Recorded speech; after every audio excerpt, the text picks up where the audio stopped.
although he knew exactly what Esther meant, remembering well her vehement assertions that the industrialized governments of the world ignored the dangers of near-Earth objects at the peril of all humankind. "Yes," he said. "Well, it's still out there somewhere, we all know that. But I'm afraid with all of the cutbacks and... Would you like to see it, Harold?" He went slack in the jaw. "Excuse me?" "It's coming out of Ursa Minor," she said, referring to the northernmost constellation, often referred to as the Little Dipper. Shipman turned in his chair, grabbing a chart of the heavens from a nearby table piled high with charts and texts. "Who spotted it?" "A young astronomer from Mesa Station, Martin Chittenden. Ever heard of him?" "I recognize the name," he said, flipping through the chart. "I think I may have read something of his a while back in Astronomy Today. Something on deep space asteroids.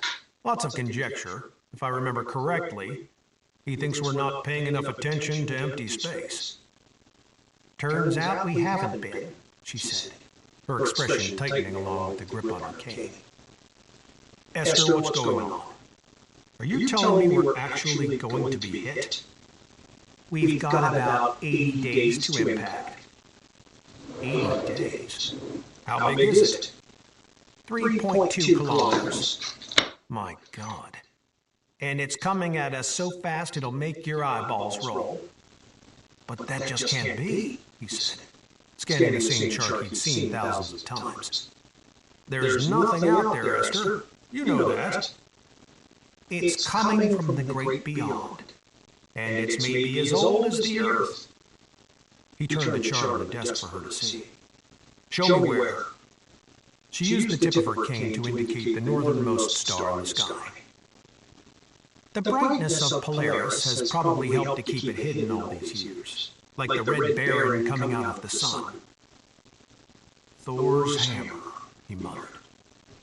"I take it you've seen this creature for yourself?" She shook her head. "Well, then how do you know it's even—" "The night he came to ask for my help in taking it public, he was abducted from my front lawn by 2 federal agents. They shot the boy in the back with a taser gun, Harold." "They're trying to keep it a secret, for Christ's sake? It'll never work." "That's not stopping the cowardly bastards from trying." "Well, we sure as hell won't stand for that," Shipman said. "Not if this fellow knows what the devil he's talking about. I'll turn the dome tonight, and we'll just have a look for ourselves. Though it could take weeks to come up with an orbital model that will prove our case." "All we need are preliminary estimates," Esther said. "And those we can come up with in a few days. Enough to get everyone on Earth with a telescope looking toward Polaris. Getting word out isn't going to be the problem. The problem will be in prepping these islands." "Prepping the Hawaiians? For tsunamis? Where does Chittenden think it will hit?" "North America. He seems fairly certain of that. So it's not so much a tsunami of water I'm worried about. Once word gets out that the mainland is under the gun, people will flock here by the thousands. We'll be overrun," Shipman concluded. "That's right. So I think we need to get the governor's ear as quickly as possible. Do you know anyone in the local government?" "I play golf with the mayor of Honolulu." "Perfect. I think it's important that the islands prepare to quarantine themselves. That might take some convincing at first, but once the insanity begins..." She shrugged. "Desperate times seem to precipitate their own desperate measures." "This explains a few things," he muttered, sitting back in his chair and taking his pipe from a side drawer. "NASA's been cutting funding across the board and suggesting all sorts of odd things for everyone to look at out there. Even the glass telescope has been kept aimed in almost the opposite direction over the past 5 months or so." "During my flight, I was wondering about that new satellite program that was fast-tracked out of nowhere. The timing is too close. It has to be related. I'm even doubting their satellites." "You think they're trying for a shoot-down?" Esther sucked her teeth. "It's all we've got, isn't it?" Shipman shook his head, saying, At 2 miles across, it won't work unless this thing's made of butter. What class is it? Did Chittenden say? M class. Well, let's hope he's wrong, by God. Esther, you sure know how to wreck an old man's day. Oh, you're not even 60 yet, she said. And look at it this way. Neither of us has to worry about ending up in diapers now. He tossed the chart back onto the table. I'd also like to bring Sam Ash in on this. He knows a lot of people in cable news. That might expedite things once we've got some orbital malls to offer. We have to keep this an absolute secret until we announce. And here's something else. When we do announce, we have to be ready to counter the skeptics and naysayers. All those same idiots who are still denying global warming. All right, he said. We'll do our research, and then we'll get in touch with Sam. He's here on the island. The situation will deteriorate rapidly after impact, Esther went on. First, it will be every state for itself. Then every city, every neighborhood, every block, and finally every man, woman, and child. This country's headed back to the Stone Age, Harold, and nothing can stop it. I'm afraid our immediate problems here will be of a somewhat different nature. Meaning? Well, Pearl Harbor is home to the United States Pacific Fleet. That's a lot of permanently displaced sailors and Marines. Who controls them after Washington goes out of business? What will the Admiralty decide to do about these islands? We could all too easily become a military state here. I hadn't thought of that, she said. Obviously, the Navy possesses the facility to be either our saviors or the bane of our existence. She sat thinking for a short while. Does President Hadrian still live here on the island? He does. President Barry Hadrian was a former president of the United States, who had retired with his wife to his home state of Hawaii after 2 successful terms of office. He was in his 50s now and still very well respected. Perhaps your friend the mayor can talk to him, Esther suggested. I doubt either of them would like to see us ruled by the military. Who's the governor these days? Paola Reyes, a flimsy politician to say the least. I don't see her standing up to the Navy once disaster is struck. Is she particularly popular among the Hawaiians? Shipman shrugged. 50-50. She goes where the smiles go. Caters heavily to the tourists and local business. Then she'll not likely be missed, Esther decided. But that's getting ahead of ourselves. The first thing we have to do is establish that Chittenden's NEO actually exists. After that, we go on the offensive. Chapter 8. Dr. Michael Porter was lying on the sofa watching CNN when a breaking news bulletin suddenly interrupted the NASDAQ report. Aging anchor Wolf Blitzer appeared and tersely announced that a trio of astronomers from the Gemini Observatory in Hawaii was standing by to make a collective statement concerning a large asteroid due to collide with the Earth within the next few months. Fuck, Michael muttered, sitting up on the couch. Hey, Ronnie, you'd better come listen to this. Veronica came quickly from the kitchen. Is this it? He gestured at the television where Esther Thorne stood behind a podium between 2 much taller male astronomers. She spoke into a cluster of microphones. The caption in the upper right-hand corner of the screen read, "Live." And if these preliminary calculations are accurate, Esther Thorne said, reading from a prepared statement, this object will collide with the Earth in 60 days. We are at this time still calculating the exact point of impact. Holy shit, Veronica whispered. He was telling the truth. She felt a sudden surge of fear and sat down on the couch. Michael put his arm around her as they sat watching. But we have determined with veritable certainty that we will be struck somewhere in or very close to North America. The asteroid is coming toward us out of the northern sky at a velocity in excess of 100,000 miles an hour from the constellation Ursa Minor nearest the star we call Polaris. This means it is not coming from the asteroid belt within our solar system, and that it has very likely been traveling millions of years to get here. An asteroid of this size is on par with the object we believe ended the reign of the dinosaurs more than 65 million years ago. So, with that in mind, we believe it is essential for all nations to begin preparations at once. The time for denial has long since passed. We are a species with the means of preserving itself, but we must work together, and we must begin today, this very hour. Thank you. The reporters in front of the podium went nuts, shouting their questions, but neither Esther nor the men made an effort to answer as they walked back into the observatory. The government's been keeping it from us, Michael said. Did you hear that bit about the time for denial has passed? She was saying shame on you to somebody. I wonder if they'll arrest her. If you think about it, this wasn't a very responsible way to tell us. People could well go nuts. That won't likely happen before the final week or so, he said. At least not on a grand scale. Shock and denial have to run their course first. The biggest problem will be getting people to go to work, which is likely the reason we haven't been told. Anyhow, I doubt they'll arrest her. She's an old woman, and that would only prove her point. If the government wants credibility, they'll have to offer us some kind of hope or solution.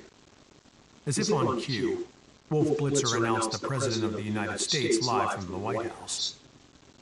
"My fellow Americans," began the President, an elderly man with white hair, standing before a podium flanked by a pair of officials.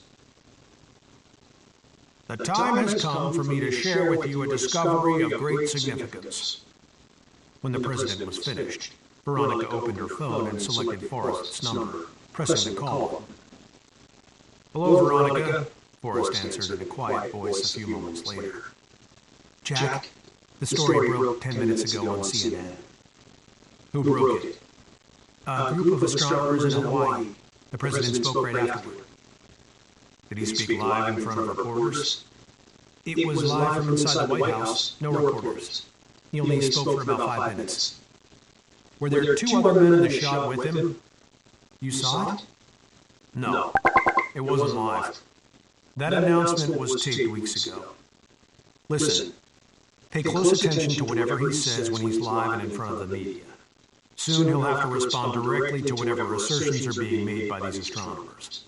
The White House already has a battery of experts lined up to manage the public fear factor. But it's going to take a few hours to get them all to D.C. for a joint appearance. They're going to play it way down, make like it's just a matter of shooting it out of the sky. But every astronomer in the world will be weighing in over the next few weeks, and the facts will eventually override all their bullshit." "How do you know all this stuff?" "I'd rather not get into that over the phone. But if you guys would like to meet, that's fine. We've got 59 days. "I think I'd like to meet sooner than later." Okay, make it the day after tomorrow at the truck stop." "Well, should we pack now? Do you need us to bring anything?" Forrest laughed. "What?" she said. "Don't laugh at me." "You can bring the chips and beer." "I can't believe you're making fun of me." "Veronica, I've had some time to come to terms with this, and you've had an entire month.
Well, I've been hoping you were full of shit, she said. Oh, you knew goddamn well I was telling the truth. So are you gonna ditch your old man now, or what? No, she said indignantly. Hold on. She turned to Michael, who was just hanging up with his father. Honey, he says he can meet with us at the truck stop day after tomorrow. You okay with that? Michael crossed his arms and nodded. Yeah, we can do that. What time, Jack? Make it 1900, Forrest said. If anything comes up, call. Wait, what time is that? That's 7 p.m., he answered with a chuckle. I'm glad you find this end of the world stuff so funny. I don't find it funny at all. I think you're funny. See you then. He broke the connection. Michael stood looking at her. How are your folks? She asked. Dad's fine. You know him. But Mom's already a wreck, worried about my sisters and all the grandkids. He put his hands in his pockets and laughed joyously. I'm not sure I believe this is happening, Ronnie. It's worse than Pompeii. There's absolutely nowhere to run. She shrugged. That's why we dig. Well, figuratively. Chapter 9. Forrest tucked the phone into his pocket and grabbed a pair of ammo cans filled with .223 caliber ammunition for their M4 carbines, short-barreled versions of the M16 assault rifle. He carried the ammo into the house and waited at the top of the basement stairwell for Ulrich to come up and get it. Got a meeting with that girl from the truck stop day after tomorrow, he said, handing the cans over. Her boyfriend's gonna be there, so I want you to come along. Suppose the guy's an asshole. Hence the meeting, Wayne. That's what I'm looking to find out. Just making sure, partner. The meteor's gone public, by the way. Ulrich stopped as he turned to go down. It's an asteroid, Jack. Who broke the story? A group of astronomers in Hawaii, I guess. You'd better turn on the TV down there and find out what they're saying. I'll tell Linus to watch it, Ulrich said, heading down. He likes sitting on his ass. After the ammo was stored below ground, Forrest took a break in the house. He was smoking a cigarette on the couch with Laddie at his feet when Ulrich and Vasquez came into the living room and dropped onto a couple of chairs. The sun was setting, and pretty soon the five of them would be gathering in the kitchen to make dinner. "What are they saying on TV?" Forrest asked. Ulrich rubbed his eyes, fatigued from lack of sleep. "Exactly what Jerry told us to expect. There's nothing to worry about. They're going to shoot it down, and the world will enter into an era of peace and prosperity." Baskets chuckled. "And the five of us will be asshole deep in debt for the rest of our lives." "We should hope," Ulrich said. Forrest pointed at Vasquez, his mind on 40 things at once. "What are we going to do about your insulin habit in the long term?" Vasquez shrugged. "I've got a lot of it down there on dry ice. If we keep it cold, it'll last a long time." "But even if you've got enough for 2 years, there's a limit, Oscar. What do we do when you run out?" "I guess you watch me slip into a coma and die, Holmes. It won't hurt. I'll just go to sleep." "I don't like that plan," Forrest said. "And neither will Maria or little Oscar. Is there a way we can manufacture it?" "It's a hormone, dude. Shit. We may not even outlive my supply." "For your information, dude, I plan to make it well beyond your goddamn supply. And if it's all the same to you, I'd like for you to be around when we come back up. Now, what do you guys want to eat tonight? I say we grill some steaks and get completely pissed. This is going to be the last sane night on Earth." "It's a damn good thing we finished buying supplies," Ulrich said with relief. "They'll put the clamp down on the food and fuel now, and ammo especially." "Yeah, civilians won't be able to buy BBs after tomorrow," Vasquez added. "Which is why we've saved the painting and the minor repairs down below for last," Forrest said. "I think I'll try getting in touch with Jerry at the Pentagon one last time before he's up to his ears in emergency protocol." "Is there anything more he can do for us?" "The way I see it, there's going to be a whole lot of shit being shipped all over Hell's half-acre by the government now, which means a logistical free-for-all." Marcus Kane came into the room, and Laddie jumped up to greet him, wagging his tail. "I've seen enough of that bullshit on TV," he said, rubbing the dog's ears with both hands. "The president's calling for a worldwide prayer vigil." "That'll help," Forrest said dryly. "Anyhow, Wayne, there's no reason Jerry can't cut some bullshit paperwork redesignating this site as a government installation long enough to ship us out a truckload of MREs. Maybe even some high-tech comm gear. We'll all be in uniform when they show up, and I'll wear my captain's bars. So long as there's an officer here to sign for the conveyance, no staff sergeant or even a shaved-tailed lieutenant's gonna think anything of it. They'll figure there must still be a missile down there we're sitting on. G3 will never catch the glitch before the meteor gets here." "Asteroid," Ulrich said. "Heavens to Murgatroyds, if you ain't the most anal son of a bitch I ever met. What the hell does it matter what I call it? Why can't you just call it what it is?" "It can't have nothing to do with wanting to rise out of you," Kane said with a wink at the other two. And the three of them laughed. "You three can kiss my ass," Ulrich said, getting up from the chair. "You'll think, meteor, when that big bastard slams into our atmosphere. It's gonna burn so hot that anybody within sight of it'll be vaporized before it even hits the ground." "I got a book downstairs says not necessarily." Forrest lied easily. "Well, you can stand up here and let us know then, Mr. Scientist. I'll pop the hatch and sweep your ashes up after it hits." "Will you spread them on the ocean for me?" "I'll flush them down the goddamn toilet," Ulrich said on his way into the kitchen. "You'll get there eventually." Chapter 10. Jack Forrest and Wayne Ulrich both stood from the table as Veronica Struan and Michael Porter entered the truck stop diner. Veronica smiled when she saw Forrest and led Michael by the hand to the table. Introductions were made and everyone shook hands before they sat down. A waitress appeared and took their drink orders, then left them to themselves in a nearly deserted section of the diner. "Well, I'm sure you've got a ton of questions," Forrest said, mostly to Michael. "So why don't we let you two begin?" "Okay," Michael said, already somewhat relieved by the professional, almost military bearing of the other two men. I'm still curious how you knew about this so much sooner than everyone else. Do you really have a friend at the Pentagon? Yes, I do, Forrest said. And that's about as much as I intend to say about him or her. Great risks were taken. I understand, Michael said. So I guess my next question is, why go to so much effort to save a bunch of total strangers? It would be so much easier to save yourselves and leave it at that. Forrest deferred the question to Ulrich. Is it really so much different than a policeman risking his life to protect his community? Ulrich asked. Or a soldier risking his life to protect his nation? Not diametrically, no, Michael said.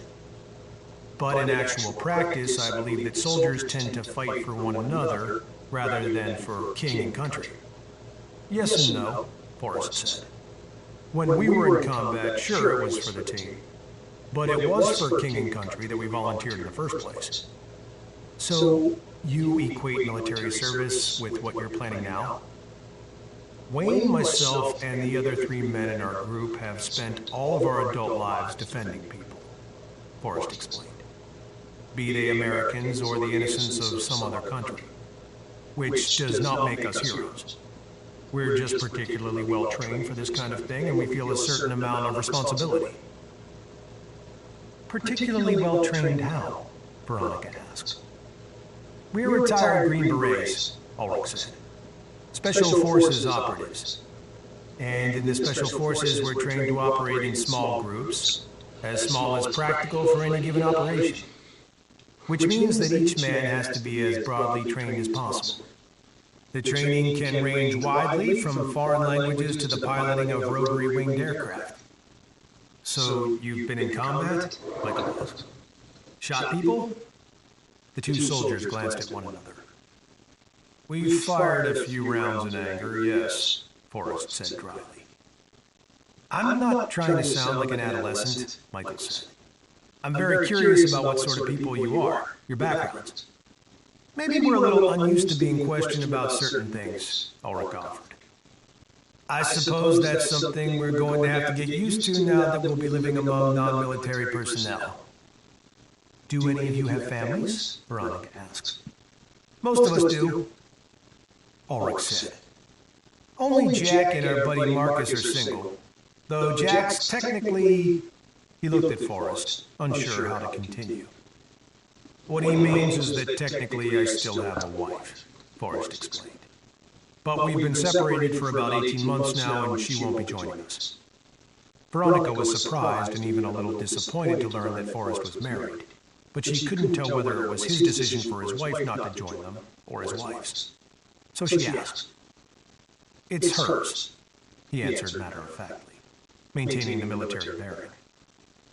I want very much for her to be with us, but after we lost our son, she's very different now, and she has no desire to survive what's coming. I'm so sorry, Veronica said. I'm also very sorry, Michael said sincerely. It's very difficult for a mother to lose a child. There's no way you might convince her? Forrest shook his head, his deadpan demeanor signaling a change of subject. Veronica wasn't familiar with this all-business version of Jack Forrest, but she was pretty sure that he was being so soldierly now for Michael's benefit. The question was whether it was out of respect, or an attempt to convince Michael that he was capable of carrying off the task at hand. So you really think you can pull this off? She asked. If we survive the impact. I'm confident that we can survive below ground for as long as the food holds out, which should be anywhere from 18 months to 2 years, depending on how many join us. After that, I make no predictions or guarantees of any kind. What we are offering is a chance, nothing more. And it's clearly not an option for everyone. It won't be easy living underground in such close quarters. How have you screened your candidates? Michael asked. Or haven't you? I gave $500 to a social worker in the Lincoln area along with a list of criteria, Forrest answered. I wanted reasonably intelligent, responsible single mothers of healthy, underprivileged children between the ages of 5 and 12. There were a few other stipulations, but those were the biggies. Because younger children eat less food? Michael assumed. Correct. In all, we've tagged about 50 people in addition to our own families and friends. And you've contacted them all? We've contacted none of them yet. We'll begin what we're calling the roundup 10 days prior to impact. And we obviously don't expect them all to accept the offer. No other men? There are two, Ulrich said. A surgeon and a dentist, along with their wives and children. Otherwise, no males older than 10. You can't risk having your hegemony challenged, Michael said. Bluntly put, that's exactly right, Forrest said. It makes good sense. Good to hear we have the psychiatrist's approval, Forrest said, grinning. And you're a sociologist, he continued, pointing at Veronica. Yes, she said with a smile. Glad to finally see us grin again. That's interesting, Ulrich said with an enthusiastic glance at Forrest. Up until this point, he hadn't seen much advantage to their joining the group. And you don't think all this preparation is overkill? Michael asked. The government seems pretty confident they can stop this thing. It's a delaying action, Ulrich said. They won't stop it. They know they're only buying time. Listen. I'll tell you how it's going to go, Forrest said, cutting to the chase. That meteor, asteroid, that rock is going to smack into this planet traveling at something like 30 miles a second. After that, it's good night Irene. Billions of tons of dirt and dust are going to smother the atmosphere, and much of this continent's going to catch on fire. So add all that smoke and ash to the mix as well. All of this brings on nuclear winter, and the government's strategic food reserves, those that survive the firestorm, are going to run out in less than a few months. Soon after that, people are going to be shooting one another over cans of Alpo. And by the time the civilized people have all been murdered or starved to death, the psychopathic alpha males are going to take over, creating their own little fiefdoms, deciding who to keep as enforcers, who to rape, and who to eat. Our hope is to outlast those crazy bastards and try to find a way to grow some food through hydroponics and artificial lighting. We admit this last part's going to be dicey, but we feel a deep desire to at least give it a try. And if by some miracle we're wrong about how bad it's going to be, Ulrich chimed in. We pop the hatch and go back to our lives. No harm, no foul. Michael sat quietly mulling it over. I know how naive it is, he admitted, but it's still awfully hard to wrap my head around. You two talk about it as though you've already been through it. In a sense, we have been through it, Forrest said. The only difference was the breadth and severity of the destruction. Large parts of Iraq and Afghanistan were literally obliterated, and cannibalism is about the only atrocity we haven't seen.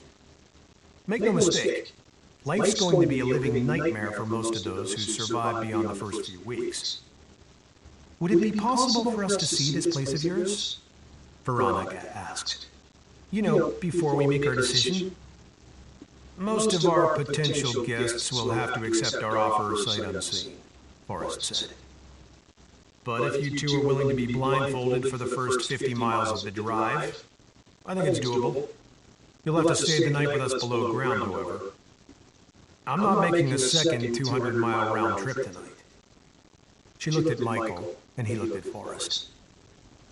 What you're suggesting requires us to have a great deal of faith in what you've told us, he said. Are the blindfolds really necessary? Mike, if I plan to shoot you and take your woman out there in the middle of nowhere, is it really going to make a difference whether or not you're blindfolded? We won't tell anyone where it's at.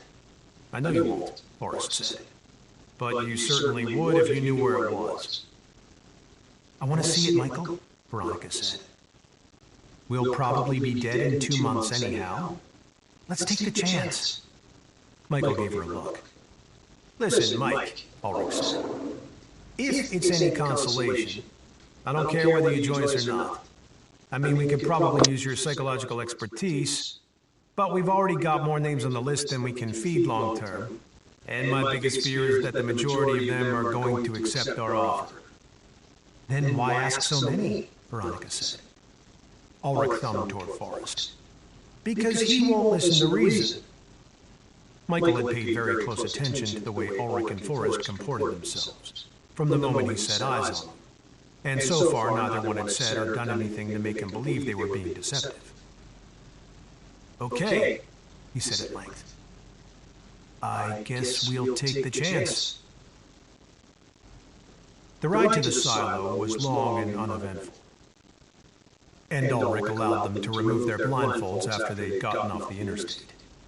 In the dark, one cornfield looked exactly like another, and there were no signs along the way to betray their location because they had been removed weeks earlier under cover darkness in case it ever became necessary to show someone the installation, as they were doing now, without betraying its location. There was no point in taking chances. And the last thing the authorities were worried about at the moment was missing road signs. Oh, he's beautiful, Veronica said, seeing Laddie looking back at her from the front passenger seat. She was seated between Michael and Ulrich. I thought I smelled a dog, Michael said. See, said Ulrich, annoyed that he had been displaced by a dog and forced to sit in the back, though he was enjoying the proximity with Veronica, who smelled like flowers. I told you he needs a goddamn bath. He hates baths, Forrest said, pulling a cigarette from its pack with his lips. He fights so hard it's not worth the trouble.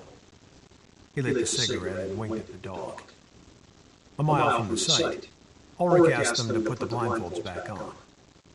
After they had walked both of them into the house and down the stairs to the main blast door, Veronica and Michael were allowed to remove them. So there's a house above us? Veronica asked, looking around the basement. It wasn't common practice, Ulrich explained. But we're so far away from Tinker Air Force Base out here that they built an off-duty quarters for the above-ground security personnel. This is blast door number 1, Forrest said. It's 10 inches of solid steel and weighs 1 ton. This door alone should be more than enough to keep out anyone trying to get in, but there's a second door just like it 20 feet down the concrete security vestibule. Remember, these installations were designed to survive a nuclear attack, not a direct hit. But anything in excess of 3 miles would probably have failed to disable the missiles that were installed here. He sealed door number 1 behind them and led them down the lighted tunnel to number 2, lifting an 8-pound sledgehammer from the floor in the corner and banging out a code against the door. We'll have to remember to change that code now, Ulrich said with a smile. Whatever, Veronica laughed. Like either of us knows Morse code. Doesn't the intercom work? Not at the moment, Forrest said. There's a short somewhere inside the conduit, and we haven't gotten around to running a new wire yet. We'll also be installing a number of small fiber optic cameras. We've had more time-sensitive issues to deal with up to now, like stocking up on food.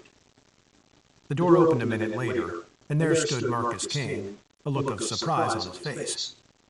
Already? This is just a tour, Forrest said. These are the prospective guests we met earlier tonight. Where are the gamers? Playing Xbox down in launch control, King said. Where else? Launch control?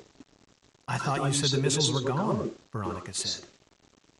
We still refer to the chambers by their old names, Forrest said, as he led the way down 5 flights of stairs spanning 3 stories. This way to silo number 1. The 30-foot steel tunnel was suspended from vibration dampeners made of coiled steel shock absorbers. The walkway itself was covered with steel grating. This is blast tunnel number 1, he said. It seals at both ends to keep out the exhaust during launch. He opened the blast door and led them into the actual missile silo. Be careful on the catwalk, he warned. It's a 10-story drop to the bottom. Holy cow, Michael said, looking around. This thing is huge. It had to be to hold a rocket, Michael, Veronica said.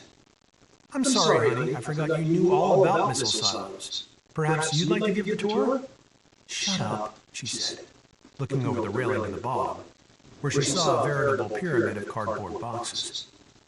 Is that all food down there? Most of it, Ulrich said, peering over. Be careful of these railings. We've rewelded them, but some are pretty badly rusted, so don't be overly confident.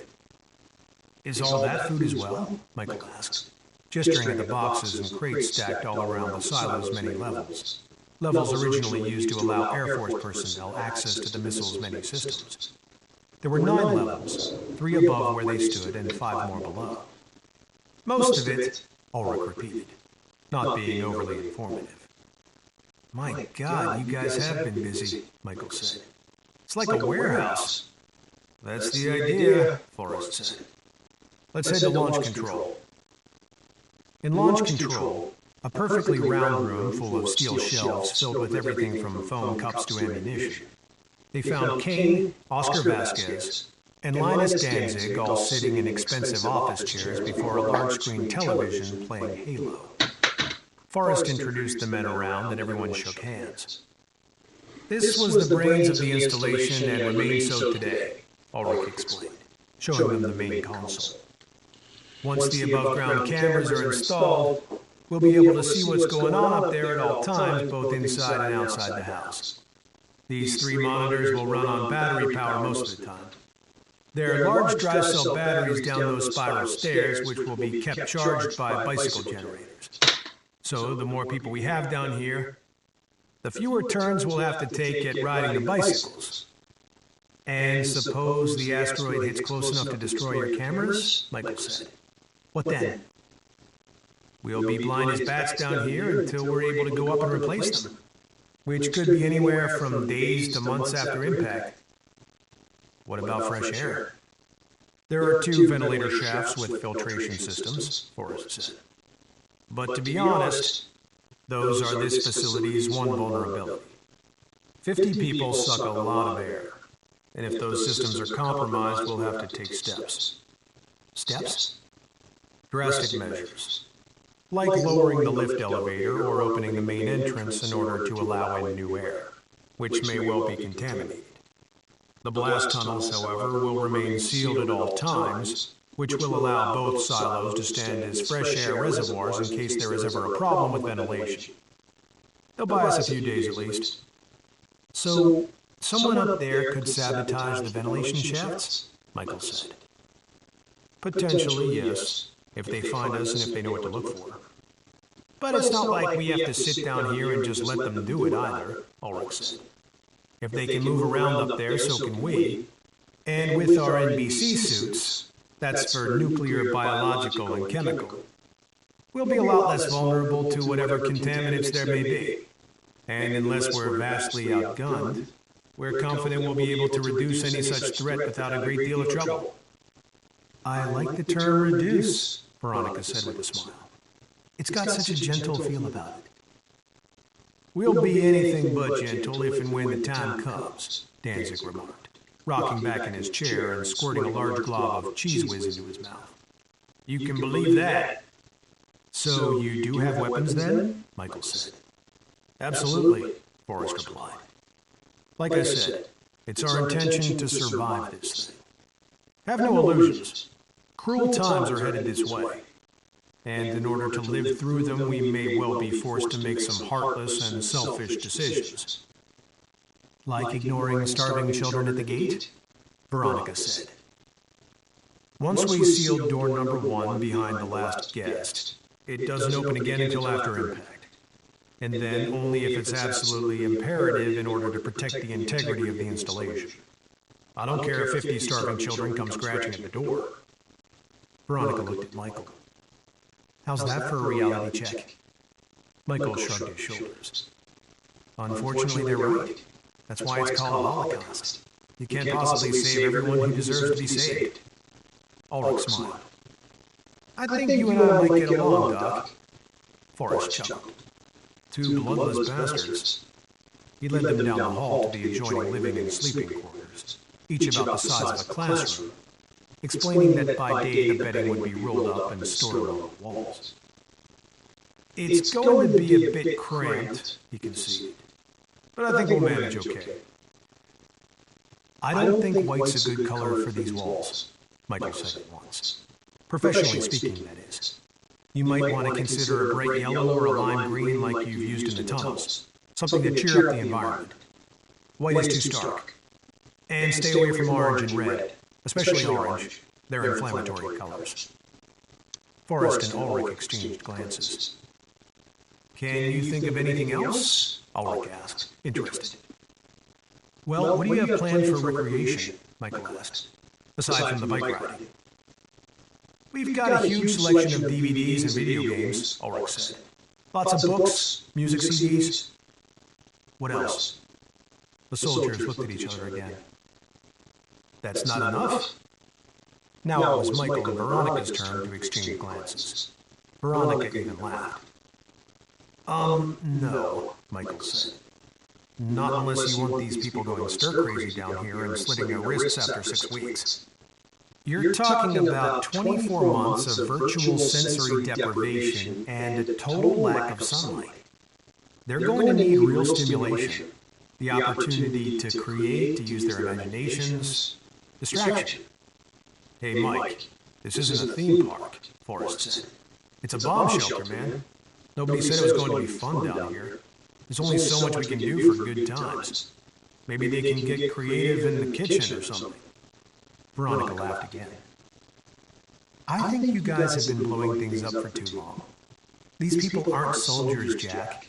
They're women and children. You know, civilians. So what do you suggest? Look, it's really not that difficult, Michael explained. Go buy one of every board game you can find. They won't take up that much room. You can store them in the silo. And get lots of jigsaw puzzles. Word books, puzzle books. And for God's sake, get some toys down here. Building blocks, Legos, little cars. Some of those plastic army men even. I assume you were kids once yourselves. You might even bring some musical instruments down, Veronica suggested. Let some of the kids teach themselves how to play.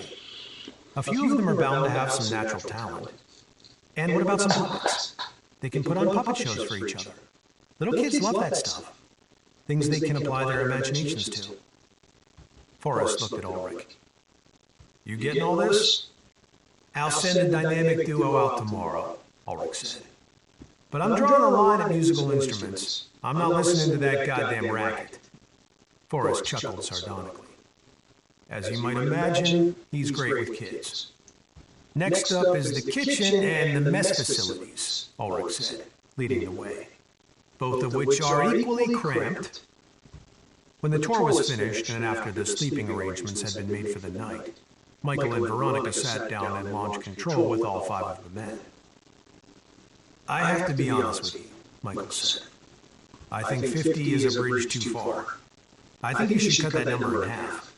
Tinker toys and puppet shows notwithstanding, it's going to be very crowded down here.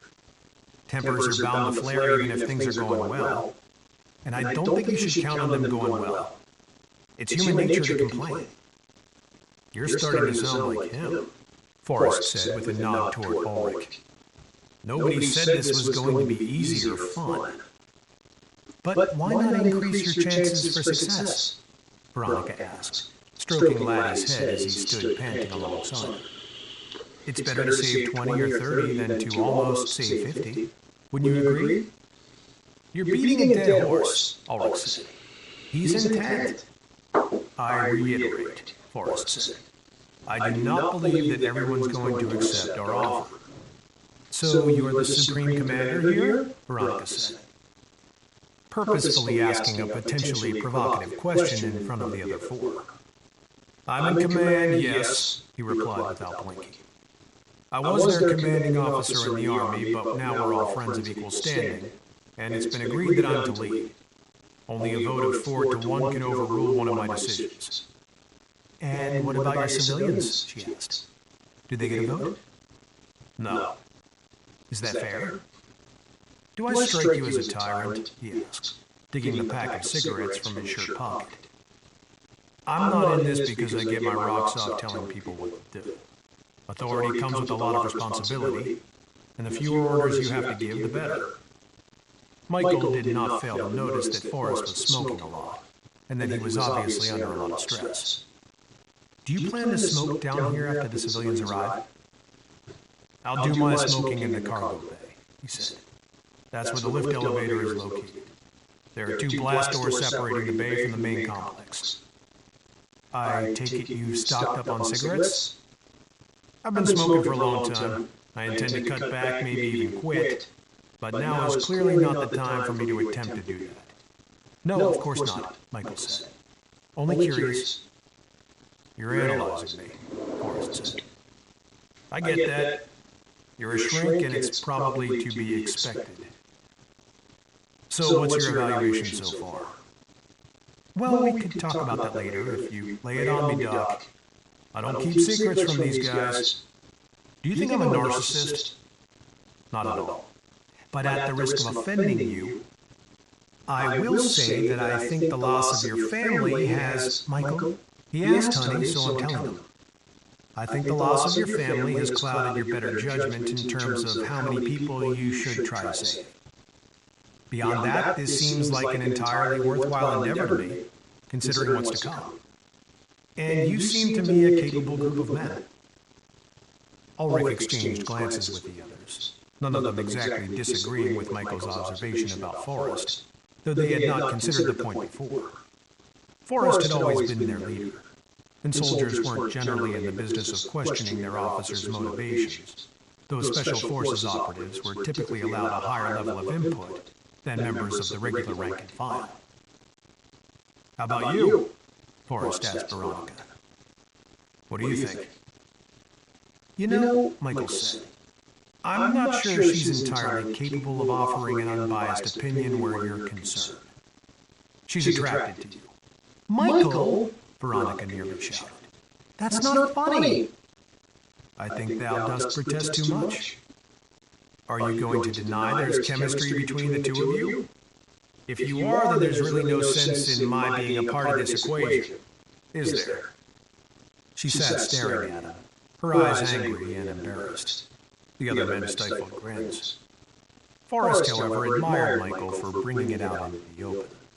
It forced them to acknowledge a reality that had been an 800-pound gorilla in the room. It's not anything to be ashamed of, Michael said easily. Nor is it something to be denied. Not if we're considering living among these men and so many others in such a confined space for such an extended period of time. Because now we're getting into your area of study, and you understand the social dynamics involved here even better than I. She crossed her arms, painfully aware that her body language, as usual, was confirming what Michael already knew. This could have waited, she said thinly. I don't think so, Forrest butted in. Not from Mike's point of view, it couldn't.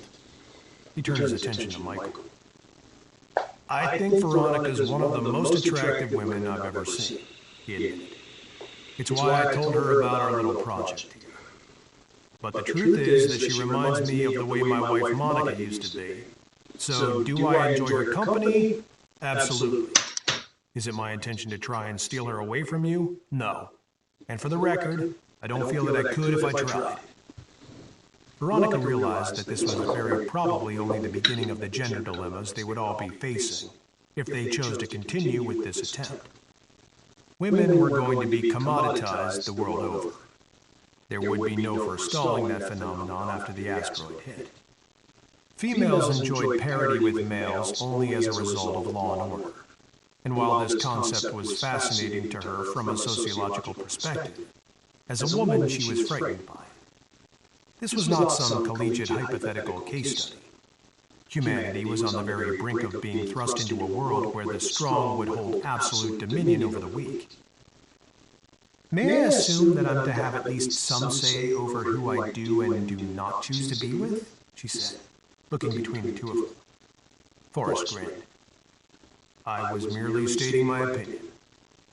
Well, for everyone's general knowledge here, she said, looking at all the men, I love Michael. And unlike most men, I'm quite capable of controlling myself even if I happen to find someone other than my mate attractive. So, to answer the question, yes, there is chemistry between Jack and I. But it's not an issue for me, nor do I believe it will be for him. Well, I have a more important question for you, Kane said to her. She looked at him. Yes? Do you have a sister? Everyone laughed. I do, she said, smiling. But I'm sorry she's married with 2 kids and lives on the East Coast. Now, if no one minds, I'd like to clean up before we turn in. Is there hot water in the shower room? Yes, Ulrich said. We're tapped into a natural gas line and we have our own well, so there will always be plenty of hot water. Excellent, she said, getting up. This feels a little like being away at camp. When she was gone, the trio went back to playing Halo, and Forrest turned to Michael, asking, does she fully understand what's going to happen? It's the camp remark that makes me ask. She understands as well as I do, Michael said. But then I'm no less a stranger to death and destruction than she is. Regardless of how much we prepare ourselves, it's still going to be an incredible shock if and when it finally happens. I understand you've got a big family. I do. It won't be easy to leave them, Ulrich said. How does Veronica feel about leaving hers? She's not really close with her sister, Michael said. She's all for this, so if we choose to pass on your offer, it will be because of me. I feel I should apologize for the way this is played out, Forrest said. It was purely on a lark that I said anything to her that day. And I appreciate that. But it is what it is. Had you not found her attractive, and vice versa, I wouldn't be sitting here trying to decide whether I want to take advantage of such an opportunity. And maybe that would be a good thing. I don't know. But I guess the truth is that hundreds of thousands of people might soon find themselves wishing they'd had such a decision to wrestle with. Ulrich leaned over to put a hand on Michael's shoulder. There is no might in this equation, Doc. The four horsemen are right over the hill, and they're riding hard. Chapter 11. Michael stood in his parents' backyard looking north into the night sky, a glass of wine in his hand, listening to his brothers and sisters and their families visiting inside the house. He'd been drinking a lot of wine lately. Many of them had. There were dozens of bottles in his father's cellar, and there was no point in letting so much expensive wine go to waste. No one knew exactly where the asteroid was going to strike, but Phoenix was almost certainly within the danger zone. He felt his father's reassuring hand on his shoulder and turned to give him a smile. Hey, Dad, can you see it? His father asked, looking up with him. No, but it's hard not to look. And even harder to believe, his father said. It looks so peaceful up there, but it's actually a very violent place. Robert Porter was a retired vascular surgeon in good health, with a head of thick white hair and discerning eyes. He had always been well respected by his friends and neighbors. Did you hear about the food riots in L.A.? Michael asked. Yes, I did. And they're hijacking trucks along the interstate now.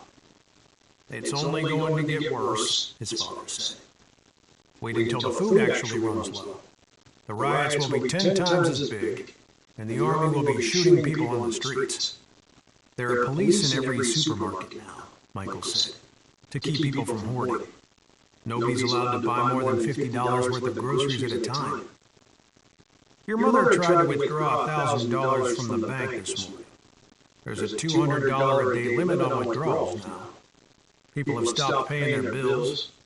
By this time next month, the banks will probably be busted. First the economy collapses, then society itself. Rome fell in the same order. Yeah, but the Romans only had to deal with the Huns. Michael took a sip of his wine and looked back up at the sky. I understand that you and Ronnie have received a rather interesting offer. Michael was startled. She wasn't supposed to tell you about that. She didn't say anything to me. She told your mother.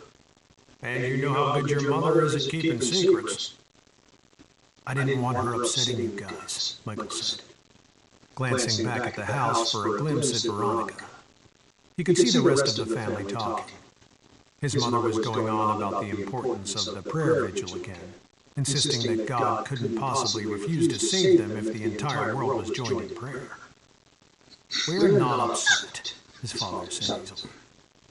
How do these people seem to you? Do you think they know what they're doing? Michael shrugged. I'm not a survivalist, Dad. I don't know. I'm not asking what you know. I'm asking what you think. Michael took another drink and mulled it over a moment. Yeah, He said finally. I'd have to say they do. It's a pretty generous offer. Hell, the guy made the offer to Veronica, not me. If he'd known I was in the picture, he'd never have said anything. She's a beautiful woman. Well, there you go. A few of the youngest grandchildren came scampering out the door, chasing after a golden retriever with a tennis ball in its mouth. The dog was up in his years, but his spirit was willing and he did a good job of keeping the ball for himself. There was a lot of squealing and laughter, and Michael observed his father closely as he watched his grandchildren. From the smile on the man's face, one would never have guessed the world as they knew it was coming to an end. "Papa," said one of the little girls, running over to him. "Chance can catch the ball from way up high even." Yes, he can, the older man replied. He's an excellent ball player, isn't he? "Yeah, and you know what?" What, baby doll? "My mom said we can get a dog too when I get older." Just a couple more years, honey. The children romped about for a while longer, and eventually led the dog back into the house. That's the best damn dog I ever had, his father remarked. He's good with the kids, that's for sure. So what about these guys? His father said. Do you think they'd kill you and take Ronnie for themselves? Michael shook his head. No, I don't. I believe they're good men trying to do a good thing. They were all in the military, and I got the distinct impression they're no strangers to violence. They say they were Green Berets. So they can handle themselves? I'd say so, yeah. If you ask me, son, I think you and Ronnie would make a unique and valuable addition to a group like that. Michael stopped short before taking a sip of wine. What are you saying? I'm saying I think things happen for a reason, his father replied. I always have, you know that. And this is one of those rare times in life when I think I can actually see the reasoning. To what? Well, there probably weren't a handful of men in this entire country who knew about that ball of fire out there. And one of them just happened to bump into Ronnie at a truck stop in the middle of nowhere. A woman who just happens to be a sociologist, who just happens to be shacked up with a psychiatrist. Michael couldn't help grinning. His father always referred to his and Veronica's living together as being shacked up. But what about Mom? He asked. She would adjust. You've got 5 brothers and sisters in there who will be more than glad to gobble up your share of her attention. Not to mention 9 nieces and nephews. You've always needed less than the others. You're the loner. And you're the only one who isn't married with a family. This is my family, Dad. I'm not going anywhere. And I'm not telling you to, his father said equably. I'm just saying you should consider it. Michael stood looking at him, the gears slow to mesh. Son, I'm 65 years old. And these past few days I find myself thinking in terms I never imagined possible.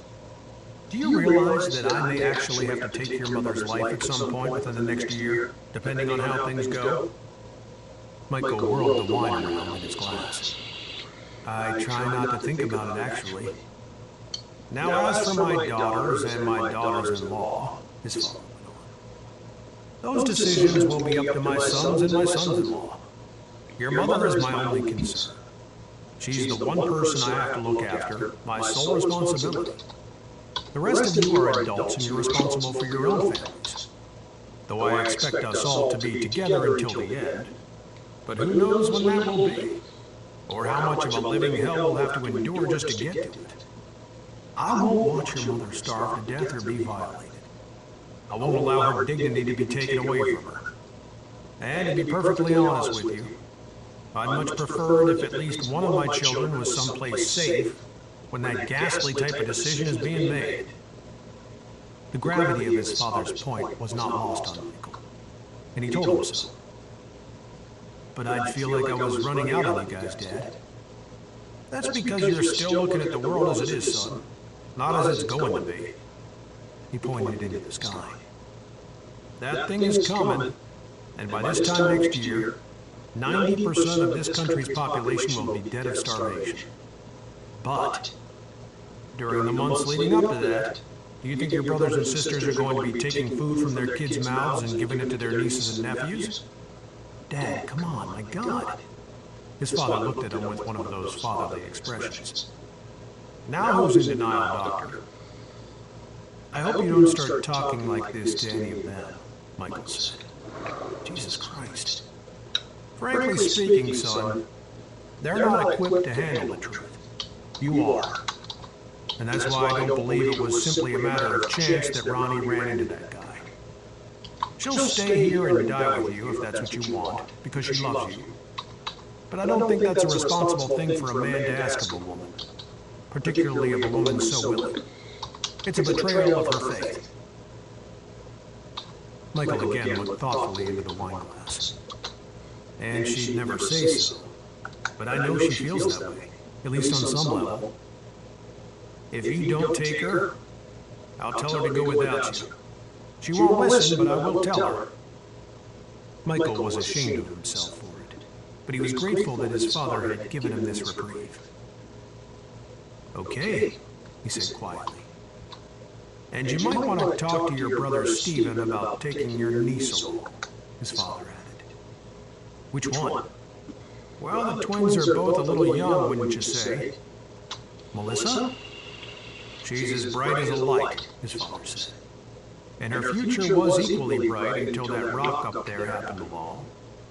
And she's the most like you of all the others. She lives in her own head. She'd have a lot to offer a new society. Provided that guy will let you bring her.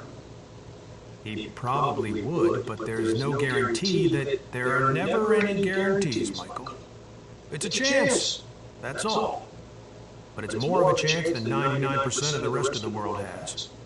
And she's worthy of it. She's your favorite, Michael said, taking a sip. All the more reason, his father admitted. I make no apologies for how I feel about any of you. I'm the founder of the feast. It was 1 o'clock in the morning before Michael and Veronica were able to discreetly lure Stephen into the garage. And by the time they finished telling him of their intentions, he was looking at them as if they'd lost their minds. What's with you two? He said, adding. And what's up with the old man? It's just something to think about, Stephen, Veronica said. If nothing bad happens, we'll come back. But if it does, Ronnie, no, Stephen said. My daughter's staying here with us. I can't believe Dad would even suggest something like that. It had to be the wine. He wasn't drinking tonight, Michael said. Well, then he should have been. Veronica gave Michael a look, signaling she thought the time had come for them to play dirty. Well, that's not the worst of what Dad's got on his mind, Michael said. I can imagine. I doubt it, Michael said. Have you thought about what will happen after the food runs out? You do realize people are going to start killing one another. And eventually, Veronica tossed in, they'll be eating one another. Stop it, Stephen insisted. You two are insane. Then what do you think is going to happen? Michael asked again. I don't know, but not that. Christ almighty, this isn't Thunderdome. So where is the food going to come from? Veronica wanted to know. The government? Where else? Stephen, there isn't going to be any goddamn government, Michael argued. That rock is going to obliterate this country. Millions are going to die. Millions. Okay, fine, Stephen said. Then we die together, just like we were all talking about earlier. Suppose we survive the blast, Michael ventured. Then what? Stephen's mind was searching, trying to form a counter-argument, but he couldn't come up with anything. We do what we have to do, he said. How's that? Just like everyone else, Michael said.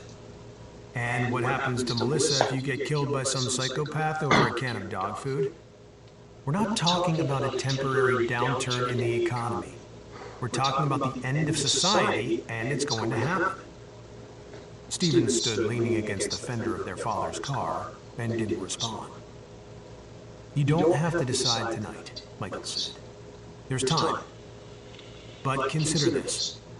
If the time comes and you find yourself watching your children starve to death, or worse, don't you think you might end up wishing you'd let Melissa come with us? Just maybe? For the first time, it seemed that Stephen had heard him. He came off the fender and went to the garage door, looking out through a window. Do you really think it's going to be like that? How else could it be? Michael said. This is precisely the same kind of event that wiped out the dinosaurs. I know it's hard to accept, but you need to try. Stephen turned around. This is why you're the doctor and I'm the pipe fitter. I'm too, I don't know, simple-minded. You are not, Michael said. And this was Dad's argument, not mine.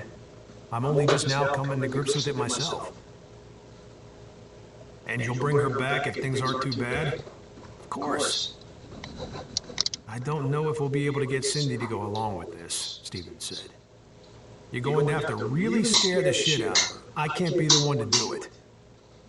Melissa will probably decide to stay anyhow, Michael said. But it makes no, Stephen said. She'll go. She's smarter than Cindy and I put together. She's always talking to me about things I don't even understand. He stood chewing his knuckle, a nervous habit he'd had all his life. She's Dad's favorite, you know. Michael grinned. Everybody knows. Hell, she's mine too. That's because she's exactly like you two, Stephen said. I just wish I understood her better. And without warning, he broke down and began to cry. Now it looks like I never will, goddammit. Veronica went to Stephen and put her arms around him.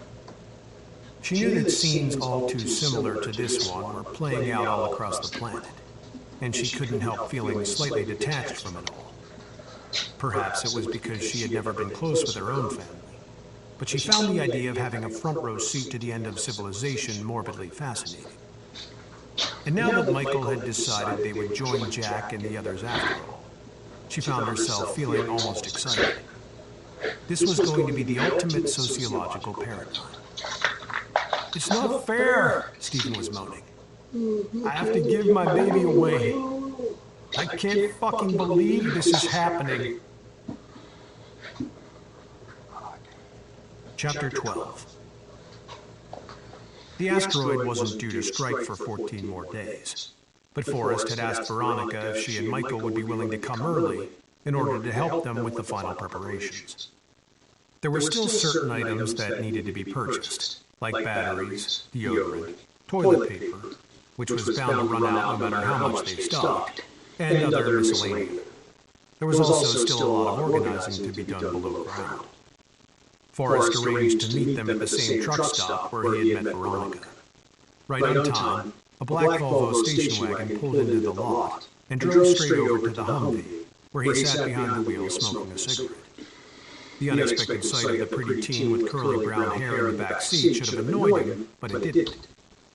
"Hang tight, champ," he said to Laddie and got out, crushing the cigarette on the fender. "Now, before you go off the deep end," Veronica said, getting out on the driver's side, "give me a second to explain." "Off the deep end?" he said with a grin. "Do I strike you as an off-the-deep-end kind of guy? If I don't like her, she's not coming. It's that simple." He smiled at Melissa as she was getting out. "How you doing, Doc?" he said to Michael. "Not bad," Michael said, still nervous about the situation. "You?" "Hello?" Forrest said to Melissa. "I'm Jack. I hope these two haven't told you what an asshole I am." Melissa smiled shyly. She was fair-skinned with an unblemished complexion and light brown eyes. "What's your name, sweetheart?" "Melissa." "Nice to meet you," he said, offering his hand. "We only brought her because—" "Do you mind?" Forrest said. "I'm talking to the kid here." Veronica pulled her shoulders back, looking at Michael as he came around the back of the car. "How did you ever get hooked up with these two?"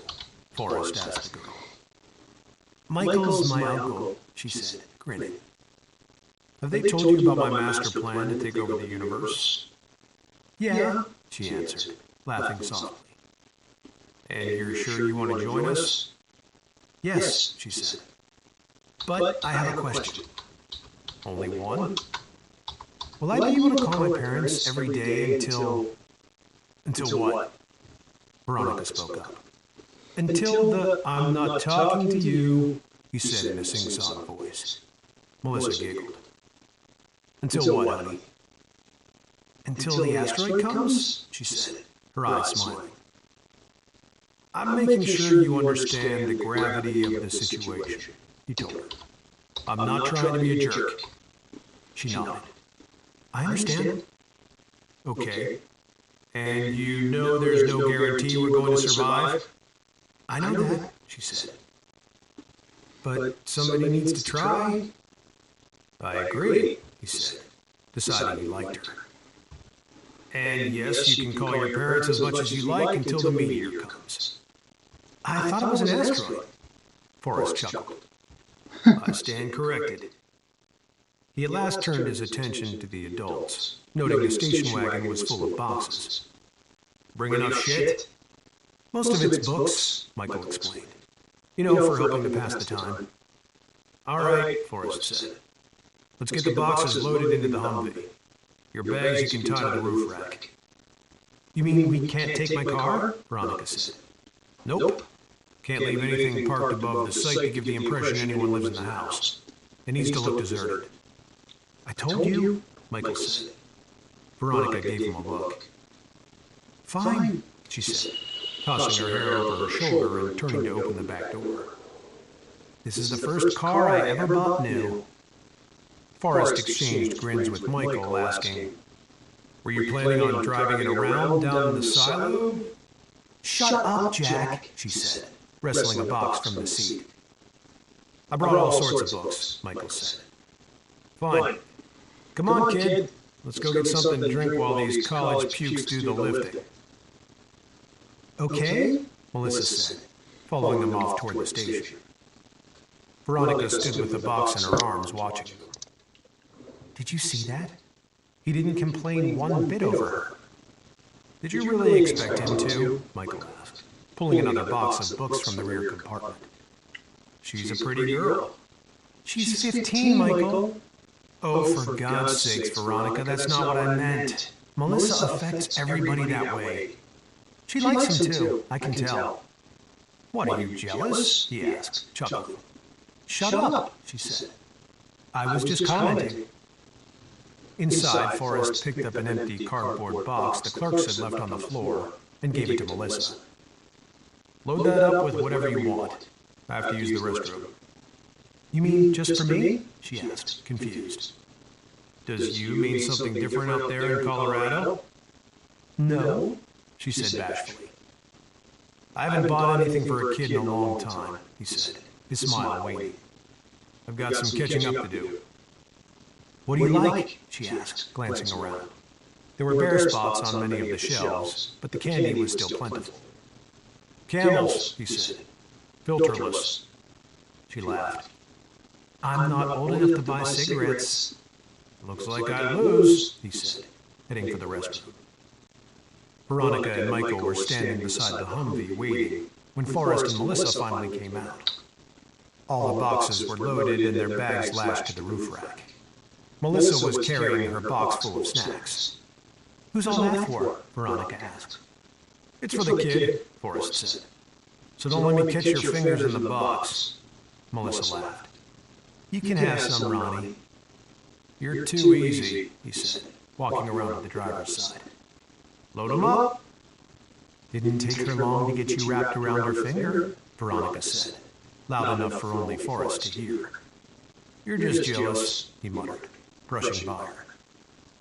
Jack? He turned. Yes? Fuck you. He laughed and jumped in to see that Michael was afraid to get in on the other side, with Laddie staring him in the face. Get him back, buddy. The dog responded immediately, taking up station in the back seat between the two women. Michael got in and shut the door. Laddie suddenly started barking at Michael, causing the man to flinch and cower against the door. The dog settled a few moments later and seemed to relax. What did I do? He asked, unsure whether it was safe to move. Forrest glanced back at the dog to satisfy himself there was no danger, and then grinned at Michael and shrugged. I guess the dog's a judge of character. Veronica laughed, petting Laddie. No, seriously, should I be afraid? Melissa said, he was just letting you know he didn't like you taking a seat. Forrest gave her a wink. Is he pissed? Michael asked. Because I can sit in the back. He said his piece, Forrest said. Okay, everyone remember to keep your hands and feet inside the ride at all times until the ride comes to a complete and final stop. Remember that Captain Jack Forrest is not responsible for any lost or stolen articles while en route to the secret army base. And as always, he added with a quick glance into the back, enjoy your day at Cedar Point. Then he trumped the accelerator and wheeled hard around, roaring out of the lot and onto the highway. Chapter 13. Major Benjamin Moriarty, U.S. Air Force, still had no idea why he'd been ordered to deliver 2 truckloads of MREs to a decommissioned Titan missile installation. But he sure as hell intended to find out. If NASA failed to stop that goddamn asteroid from hitting the planet, MREs were going to be worth 1,000 times their weight in gold. And no way was he giving away so much of his garrison's food without a damn good reason, regardless of what some chair-shiner back at the Pentagon had to say about it. What the fuck is this now? He cursed from the passenger seat of the Hummer. I'm not sure, Major, said Lieutenant Ford, slowing the vehicle. They look like dog faces. See? Moriarty said. This is what I'm talking about. They're not even Air Force personnel. Looks like they're Green Berets, Ford said, pulling into the gravel lot just inside the old hurricane fence still enclosing the site. I don't give a damn what they are, Moriarty said, throwing open the door and stepping out into the gravel. They're not getting our rations without an explanation. Forrest stood waiting with Ulrich and Danzig near the house, all 3 of them with M4 carbines hanging from their shoulders. "Aw, piss," muttered Danzig, spitting a wad of tobacco juice into the gravel. "They sent a goddamn major." "Easy," Forrest said. All 4 men were wearing open mics so they could communicate with Kane, who was positioned in the upstairs window of the house with an M21 sniper rifle. "Looks a little salty, doesn't he?" Ulrich observed. They snapped to attention and saluted as Major Moriarty came stalking up to them, armed only with a 9mm Beretta that hung from his hip in a green nylon holster. "Who's in command here, Captain?" Moriarty demanded. "That would be me at the moment, sir," Forrest replied. "Define at the moment." "Well, sir, Colonel Vasquez is away at the moment. Are those the MRAs we were told to expect, sir?" "They are, but I'm going to need a good explanation before I leave them." "Explanation, sir?" "Who are they intended for, Captain? This installation is no longer active." "I wasn't told who they were intended for, sir. I was simply given orders to receive them and to secure them, awaiting Colonel Vasquez's arrival." "Which will be when?" "I was told sometime within the next 24 hours, sir."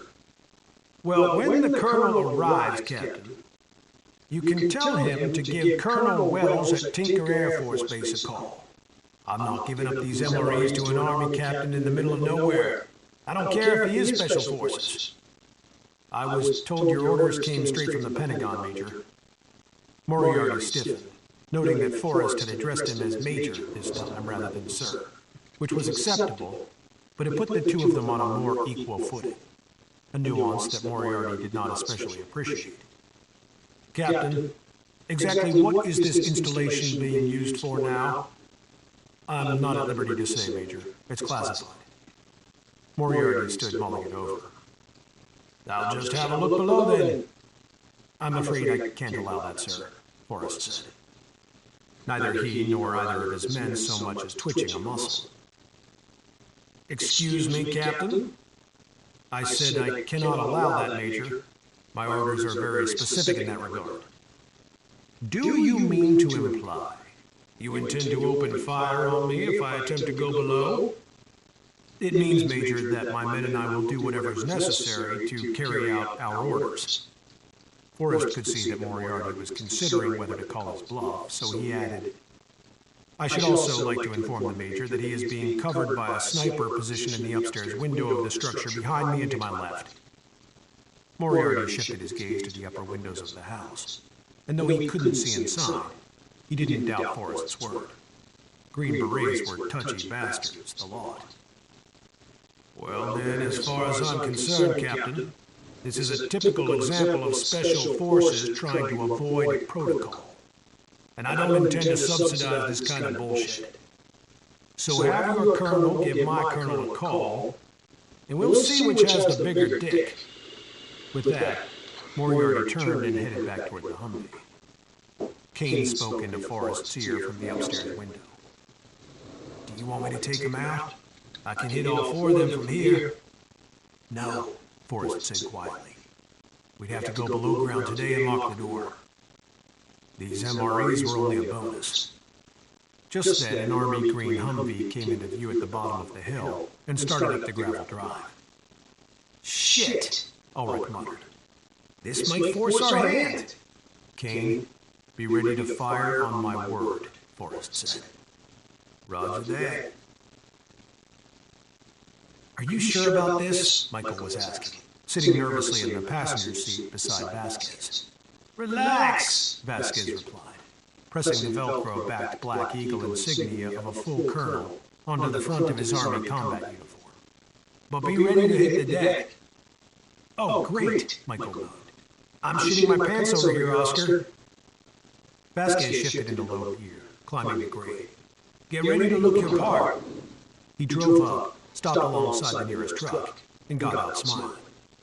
Excellent, he said, loud enough for Moriarty to hear, but pretending not to notice him as he glanced into the back of the deuce and a half at the load of MREs. Well, what do you think, Congressman? He went on, gesturing at the compound. We probably won't need to utilize the place, but as you can see, there's no indication of what lies beneath. And I think your colleagues will find the accommodations acceptable. Moriarty heard this as he approached, saluting Colonel Vasquez and introducing himself. Vasquez looked a little young for a full bird, but Special Forces personnel tended to hold rank at younger ages than the regular Army, another fact Moriarty resented. Vasquez shook Moriarty's hand. I appreciate you making the trip on such short notice, Major. Please be sure to thank Colonel Wells for his consideration. He could see that Forrest was watching him intently from 50 feet away and heard him speak into his ear. Don't lay it on too thick, numbnuts. Wouldn't dream of it, Vasquez muttered, keeping up a smile. Major, this is Congressman Ted Strong of Nebraska. He's one of the congressmen who will be taking shelter here in the unlikely event that NASA fails to stop the asteroid. Michael shook hands with Moriarty, trying to appear casually official. Pleasure to meet you, sir, Moriarty said. I wasn't aware that this installation had been recommissioned. Most of these old silos have been sold off privately. So was this one, Vasquez said. as far as anyone knows. Is that understood? Yes, sir, Moriarty said. Good. Well, I think these trucks will be fine right where they are, Vasquez continued. We'll be sure to get them back to Tinker within 10 days or so. There's no sense unloading all these damn cases if they're only going to be driven back after we stop the asteroid. The four of you will fit comfortably enough into your Humvee, won't you?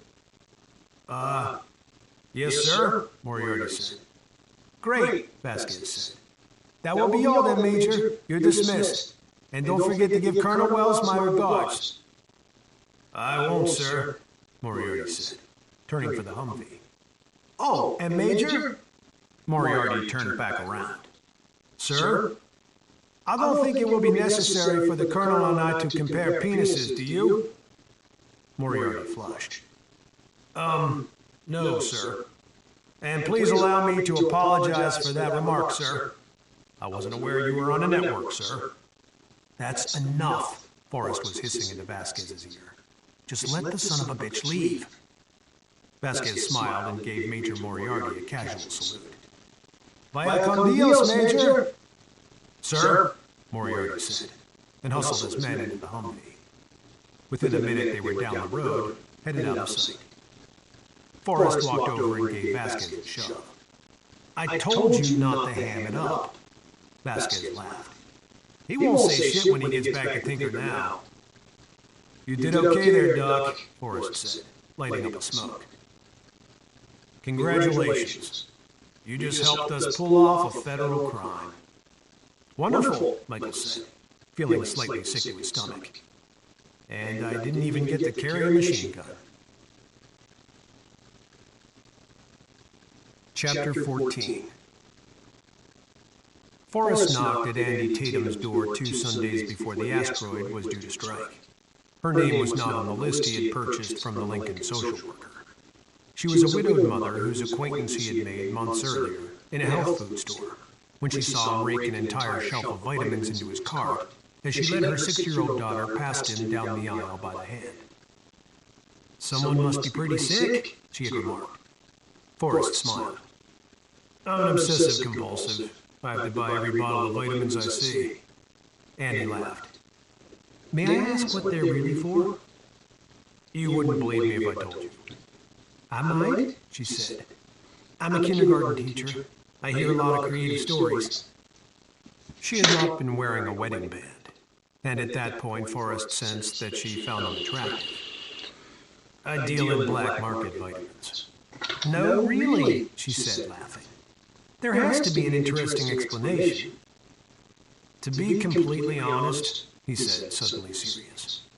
It's a secret. With that, the conversation trailed off, but Forrest had written her license plate number down in the parking lot. Hers was the last name he added to the roster, aside from Veronica's. Andy answered the door, and though she was at first confused by his uniform, she did recognize him, putting her hand on her hip and shifting her weight to one leg. You're the vitamin guy. Yes, ma'am, that's me, he said with a smile. My name's Jack Forrest, and you're Andy Tatum, correct? Widowed mother of a 6-year-old daughter named Trinity Marie Tatum? Yeah, she said, a little intimidated. What's the arm you want from me now? I'm actually U.S. Army retired. The uniform is just to instill some confidence. Confidence in what? In the offer I've come to make you. May I come in? She stood thinking it over. I suppose. He stepped inside and took the green beret from his head. This won't take long. Have a seat. They sat across from one another in the living room. Is Trinity home? She's at my sister's playing with her cousins, Andy said. This has something to do with the asteroid, doesn't it? And all those damn vitamins? It does, he replied.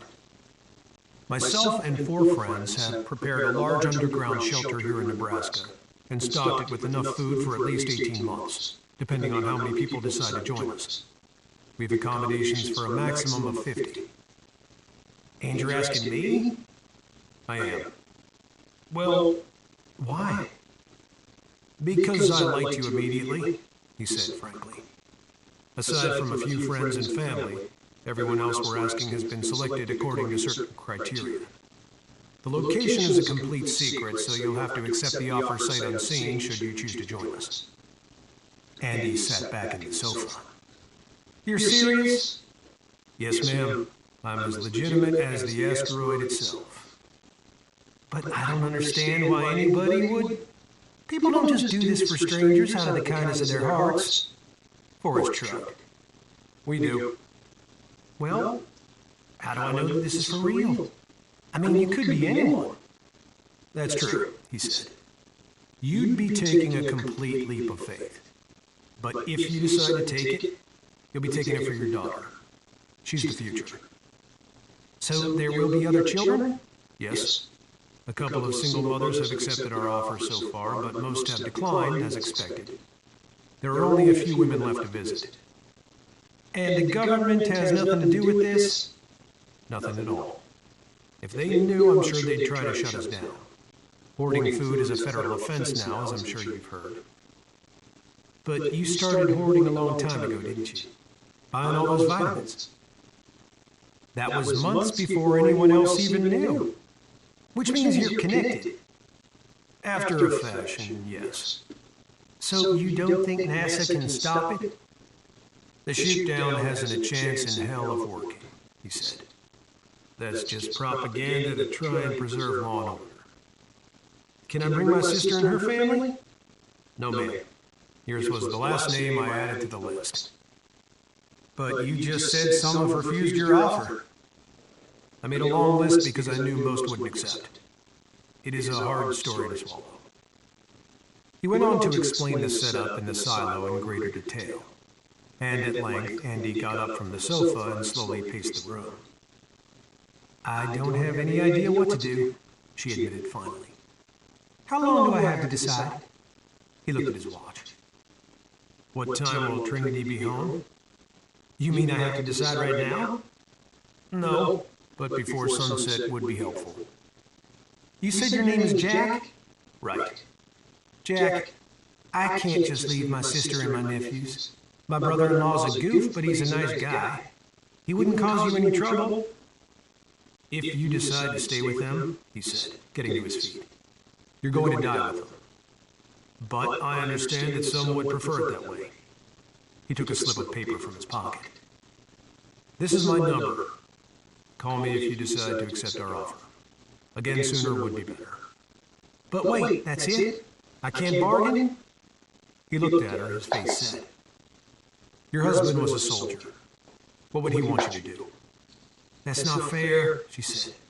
You know all about me, and I know nothing about you. About any of you. You know we've got plenty of vitamins. She couldn't help smiling. You know I was trying to flirt with you that day, and you were rude to me. I never flirt with men in front of my daughter, ever. Would you have believed me had I told you the truth? She pushed her dark hair away from her eyes and looked at him. No. I'd have thought you were being a smartass, and you are a smartass. That uniform doesn't hide anything from me. I was a camp follower for too long. One suitcase for each of you, he said, turning for the door. No more. A bag of Trinity's favorite toys if she likes, but that's it. We've toiletries aplenty. Did you know Kevin? She asked suddenly. Is that why you're really here? Did he ask you to look after us? I would love for that to be so, he said with a sad smile. That would be a beautiful story, but I never had the honor of meeting your husband. I do know, however, that Sergeant Tatum was killed 3 years ago in Afghanistan, and that he was a brave man. I would be honored to save his family from what is coming. The unholy image of her daughter dying of starvation flashed through her mind, and she recalled the deep timbre of her husband's voice. This man Forrest's voice had that same quality. Don't give our place to anyone else, she said, her eyes abruptly filling with tears. I just don't know what to tell my sister. Some aren't saying anything, he offered by way of suggestion. I can't do it that way, she said. Don't take this wrong, but I think I wish you hadn't come. We've heard that from others, he said gently. But I think that Trinity should make your final decision something of a no-brainer. At least she would for me. But what happens in 2 years? Ask me in 2 years, he grinned. I'll wait to hear from you, Andy. Are you married? She blurted. Are you bringing anyone? His grin grew broader as he reached for the knob. No, ma'am. And all flirtations aside, I do hope you'll accept our offer. We've busted our asses getting this place ready. It would be a shame if the only teacher on our list stayed behind. When Forrest arrived back at the silo, Dr. Sean West and his wife Taylor were standing on the porch talking with Dr. Price Wilmington, DDS, and his wife Lynette. Both doctors and their wives were old friends, and they had been in on Forrest's plan from its inception. The doctors were former military men as well. Good to see you, Jack, Dr. West said, shaking hands. He was a thick, barrel-chested man with dark eyes and hair, and stood beside his slender wife, Taylor, who had short blonde hair and a kind face. Forrest shook his hand and turned to Dr. Wilmington. Price, how was the trip? Dr. Wilmington was African-American, a little shorter in stature than the other men, and had short cropped hair. His wife Lynette was white and taller than her husband, with long blonde hair and bright blue eyes. She was a gossip with an innate sense of bad timing. When's Monica getting here? She asked before her husband could even respond to Forrest's question. She's not, Forrest said, not quite blowing her off, though almost. How was the drive, Price? Long, Price said with a smile. And you know, Jack, I'm not sure we'd have made it all the way across if we had waited another couple days. They're imposing travel restrictions now. See how the bastards talk from both sides of their mouth? Ulrich said, stepping onto the porch. If NASA's going to stop the rock, why the travel restrictions? I think NASA's story is losing credibility pretty quickly now, West said. Those astronomers from Hawaii were on CNN again last night. They said unequivocally that NASA's crazy if they think they can stop this thing. Even the B612 Foundation is finally speaking out against the attempt. The B612 Foundation had been founded by a group of former astronauts years earlier, dedicated to protecting the planet from near-Earth objects. To this point, they'd been strangely silent on the subject of the shootdown plan, and it was suspected the government had threatened them. The European Space Agency has announced they're going to fire their kinetic impactor at it, Price volunteered with a dry smile, sipping from a glass of wine. Which will be about as effective as throwing an iPod at a speeding truck, Ulrich remarked. Forrest excused himself and slipped inside to get out of his uniform and find a beer. Taylor West followed him, asking, Jack, why isn't Monica coming? He turned and frowned. She's committing suicide without committing suicide. Taylor's eyes filled with tears. There's no way. Forrest shook his head and went below, pretending not to notice Veronica watching him from the kitchen doorway. Back outside, Lynette said to Ulrich, Wayne, why isn't Monica here? She doesn't want to live underground, Ulrich said. And it's probably best not to bring her up around Jack. Well, he should have kidnapped her if that's what it took, Lynette insisted. My God! I hardly think that would have been appropriate, Price told her, knowing that Ulrich was not Lynette's greatest fan. Price, you'd never leave me to die. It's Jack's responsibility to save that woman from herself. Ulrich had never cared for Lynette, having always secretly suspected she had married Price for his money. And there was no time like the present to set her straight on Monica. Lynette, he said, noticeably stern. All eyes went to Ulrich. Whatever you've got to say on the subject, get it said before Jack comes back upstairs. After that, I don't want to hear another word about Monica for the next 2 years. Lynette grew red in the face. She'd always been a little afraid of Ulrich, because unlike most men, he wasn't dazzled by her fake tits and long legs. Wayne, I was only saying, I don't care what you were saying, he said, cutting her off. You've got no idea what the hell you're even talking about. Jesus Christ, Wayne, relax. Ulrich took a step forward, his gaze cutting into her. Did you understand what I just said? The tension in the air was suddenly thick enough to cut with the knife, and Ulrich could see Lynette looking to her husband for support, but Ulrich didn't care. He wasn't about to have their hegemony challenged by this cunt while there was still time to find another pair of doctors. To his surprise, neither doctor said a word. Apparently, Lynette was on her own. Yes, she said, trying to appear dignified. I understood you very well. He turned to go inside, muttering, Excuse me, as he slipped between the pair of doctors. Price, you didn't even try to defend me, Lynette hissed. Honey, I've told you before that Wayne's no one to trifle with, Price said. He and Jack are polar opposites, and I warned you about the arrangements here. Inside the house, Ulrich saw that Veronica had heard the exchange through the screen door. She was grinning as she followed him into the basement. I take it you were nipping that flower in the bud? She asked. Price should have divorced her ass years ago, Ulrich said. She's a 14-carat bitch. All I can figure is that she's a dynamo in the rack. Veronica smiled. There's one in every group, Wayne. If we got rid of her, Another would just pop up in her place. Sometimes it's best to keep the devil you know. Chapter 15.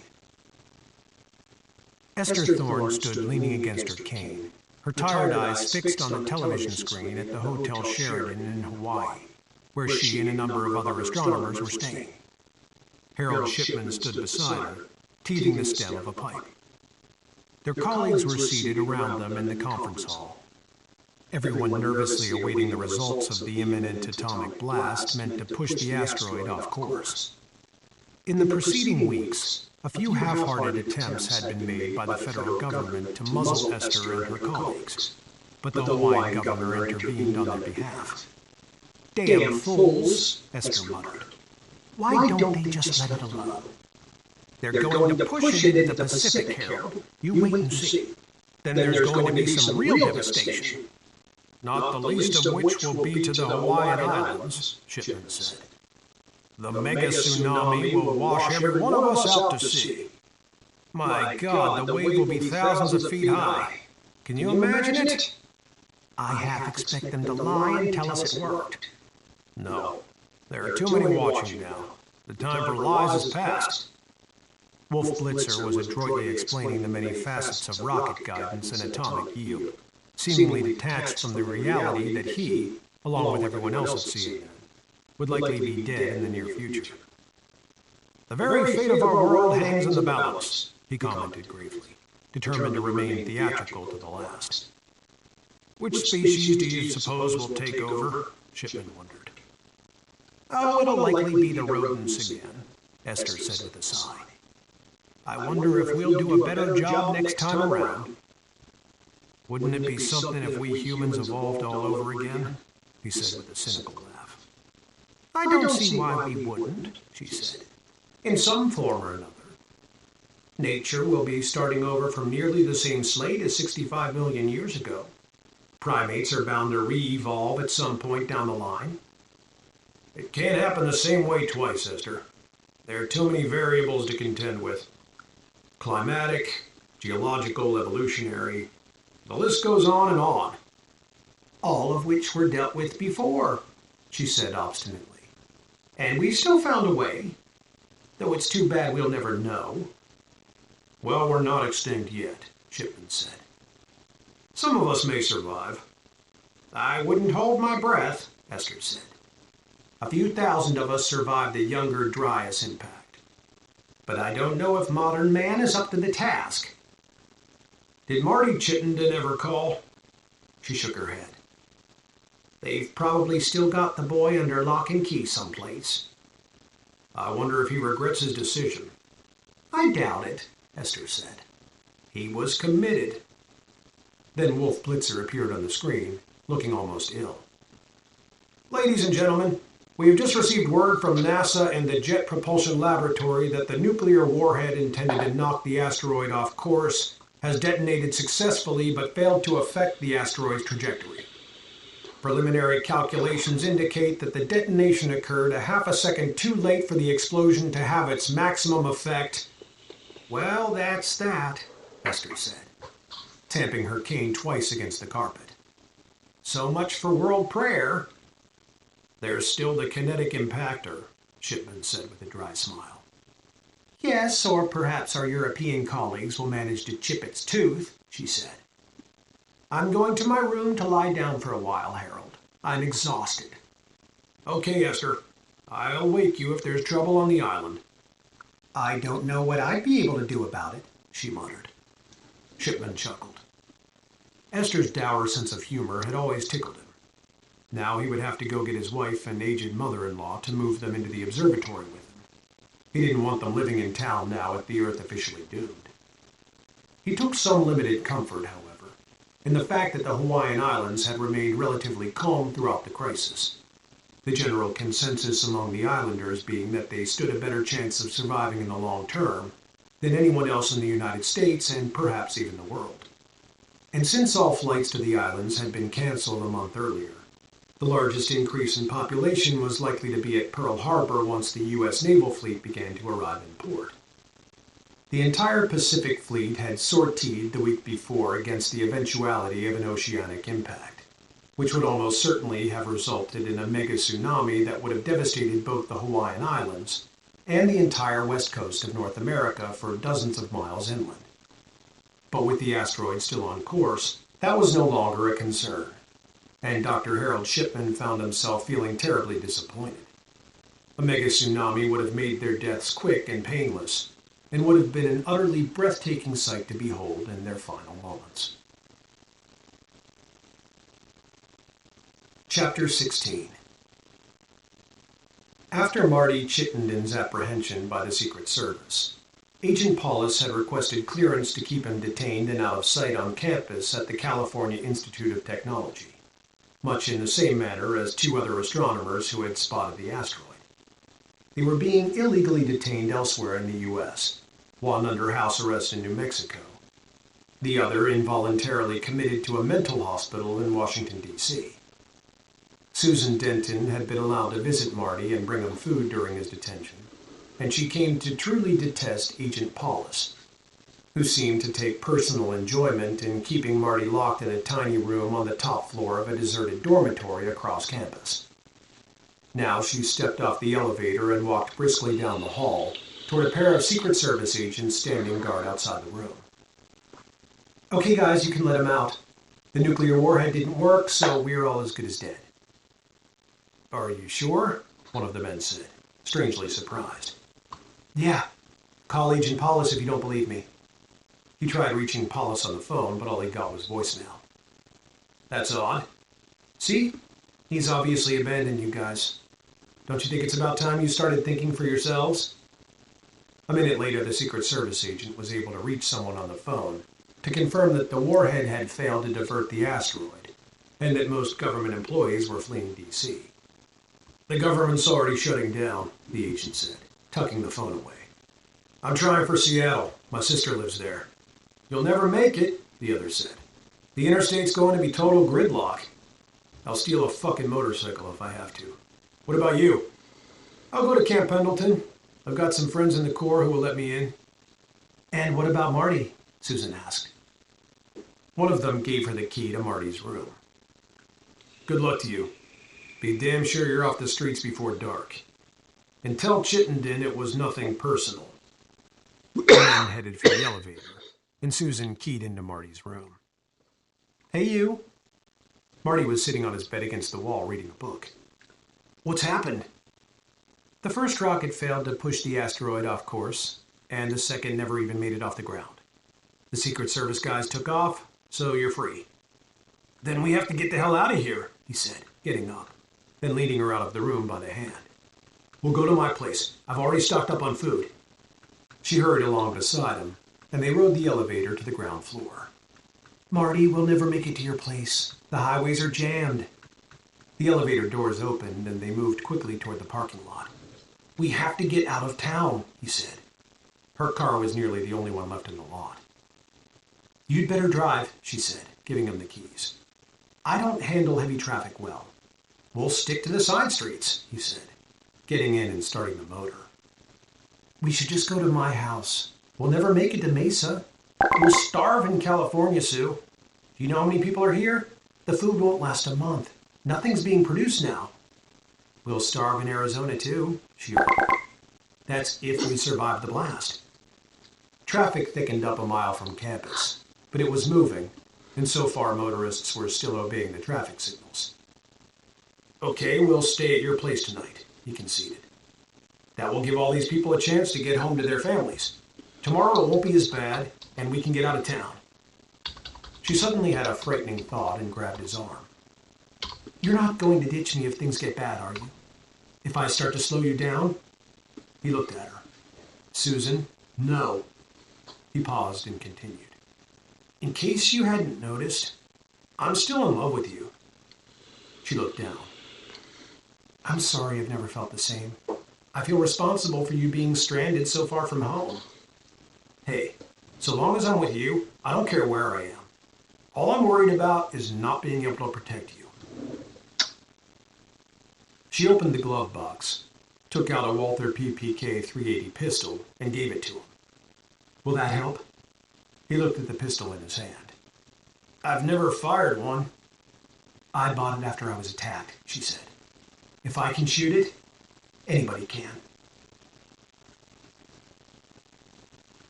Chapter 17. It was the day after the failure of the shoot-down, and Forrest was standing over the grill cooking hamburgers and hot dogs, drinking a bottle of Corona and smoking a cigarette. The sun was shining and there wasn't a cloud in the sky, a perfect summer day in June. The children were chasing each other around in the tall grass, and their mothers were busy setting the tables. You do know, Ulrich said, that if the government shows up, it's going to be tough getting everybody below ground. Laddie came trotting over and dropped a tennis ball at Forrest's feet. He threw the ball as far as he could out into the field, and the dog tore off after it. The world ends in 16 hours, Wayne. We're the last thing on the government's to-do list. Ulrich tipped his beer, watching the dog search the grass for his ball. I hope you're right. Across the yard, Veronica and Melissa were watching everyone from where they sat in the grass. Veronica was in a detached state of mind, only half present, observing the entire group with an analytical eye. She spotted Michael helping a woman named Karen Schatz at the table and wondered what they were talking about, having noticed with little jealousy the chemistry between them on the day of Karen's arrival 3 days earlier. The two West children were playing in the backyard with a little boy named Stephen, who Marcus had rescued along with Stephen's mother Tanya from her abusive boyfriend a few days ago. She could also plainly see that Tanya had the hots for Kane, and that another invitee, Maria Mendoza, did as well. This Maria would be called Maria II to distinguish her from Oscar's wife, Maria Vasquez. In the end, only 8 women had accepted the offer to join the silo population, bringing 9 children along with them, which brought the group's grand total to 36, 14 women, 8 men, 1 teenage girl, and a noisy band of 13 children, 6 boys and 7 girls. Ulrich was satisfied with the final tally, and Veronica and Michael both were encouraged by the blend of personalities. Tanya was still a little bit withdrawn, but she would likely warm up as time went on. The dentist's wife, Lynette, was the only obvious phony in the lot, and she would be easy enough to deal with. Besides Tanya, Karen, and Maria too, the women included Andy Tatum, the brunette Forrest had met at the health food store, Joanne Parker, a tall, sexy black woman, Jenny Brennan, a redhead with lots of freckles, Michelle Freeman, a bubbly blonde, and Renee Letterman, a less than bubbly blonde. Michael came over from the table and sat in the grass with Veronica and Melissa. Karen's little girl is a cutie, isn't she? Veronica said, unable to help testing the water. Which? He said. Oh, Karen's little girl. I forget her name. Yeah, she's a cutie. That was when Veronica felt her first real spark of jealousy. If Michael was pretending to forget the daughter's name, and he was, it meant he liked the mother more than he wanted her to know. I think her name's Terry, she said helpfully. That's right, Terry. Have you guys tried the potato salad? Not yet, Melissa said. Seeing Forrest, she got up and walked over. She really likes him, Veronica said. He's a good father figure for her, Michael said, glancing toward the grill. Better than me, for sure. Don't say that, that's ridiculous. Well, what I mean is, Jack's a lot more like Stephen than I am. Tell me something. What? He suspected he knew what she was going to ask. Are you attracted to Karen? He fell back on his arms with an audible sigh. No more than you are to Jack. She looked down into her lap. I suppose that's a fair reply. Baby, I love you. You know that. I love you too, she said, pulling at the grass. Michael, I'm scared to death. We all are. How could anyone possibly not be? What if I crack? What if I make a complete ass out of myself down there? You won't. You'll be too busy comforting everyone else. Aaron Ulrich and Taylor West came walking up, holding 2 wine glasses each. No serious faces allowed today, Aaron said. You caught us, Michael laughed.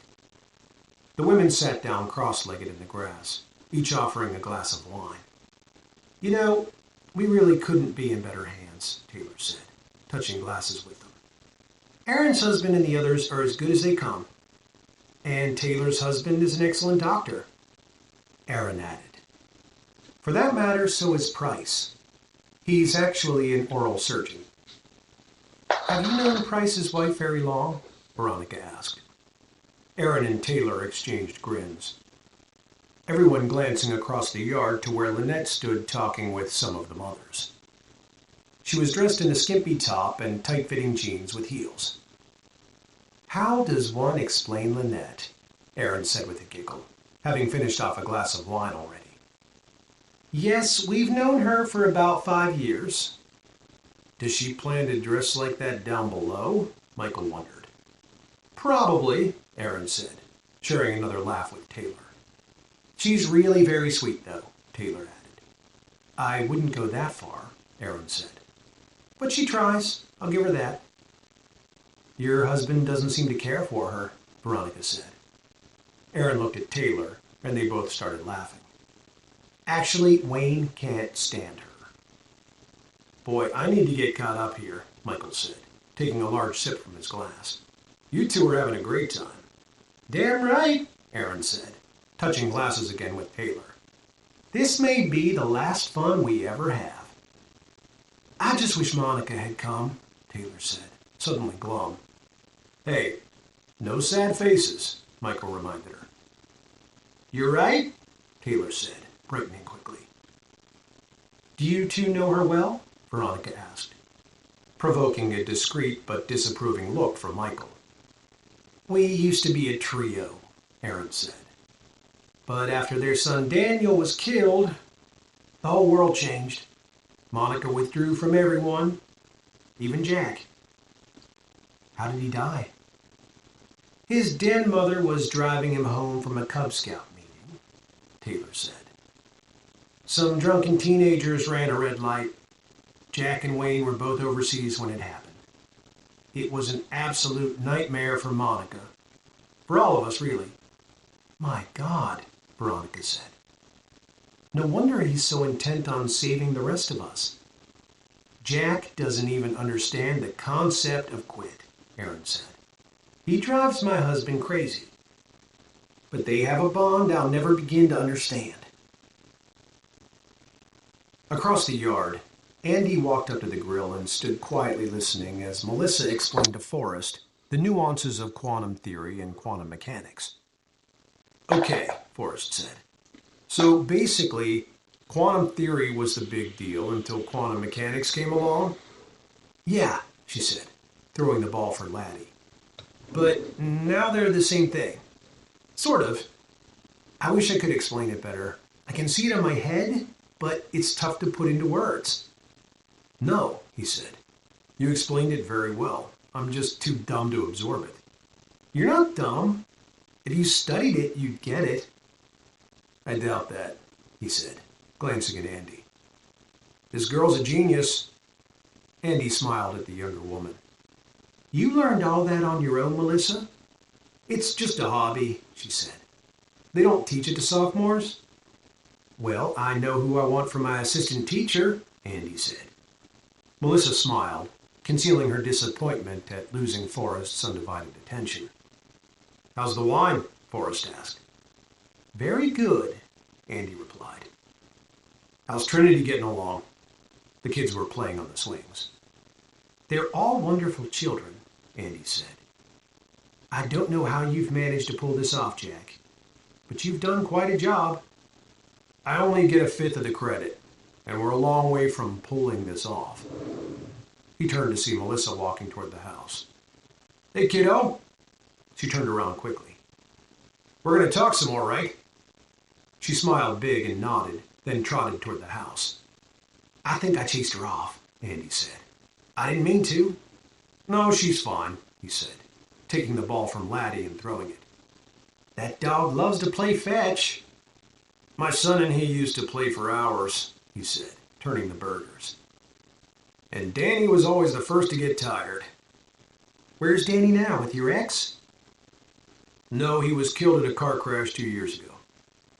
He set his beer aside and started to remove a batch of hot dogs from the grill. Laddie's all that's left of him. I'm sorry, Jack. I had no idea. It's okay. I've dealt with it for the most part.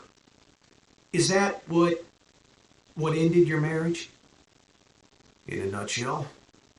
But the life of an army wife isn't easy. You know that. No, it isn't, she said. But I understood that Kevin had a job to do. Monica did too. Is it soup yet? Veronica asked, coming up from behind with her empty wine glass, touching him on the shoulder. Just about done, he said, giving her a smile. Andy saw the look and realized at once that Veronica had a very definite lead. Oh well, she thought.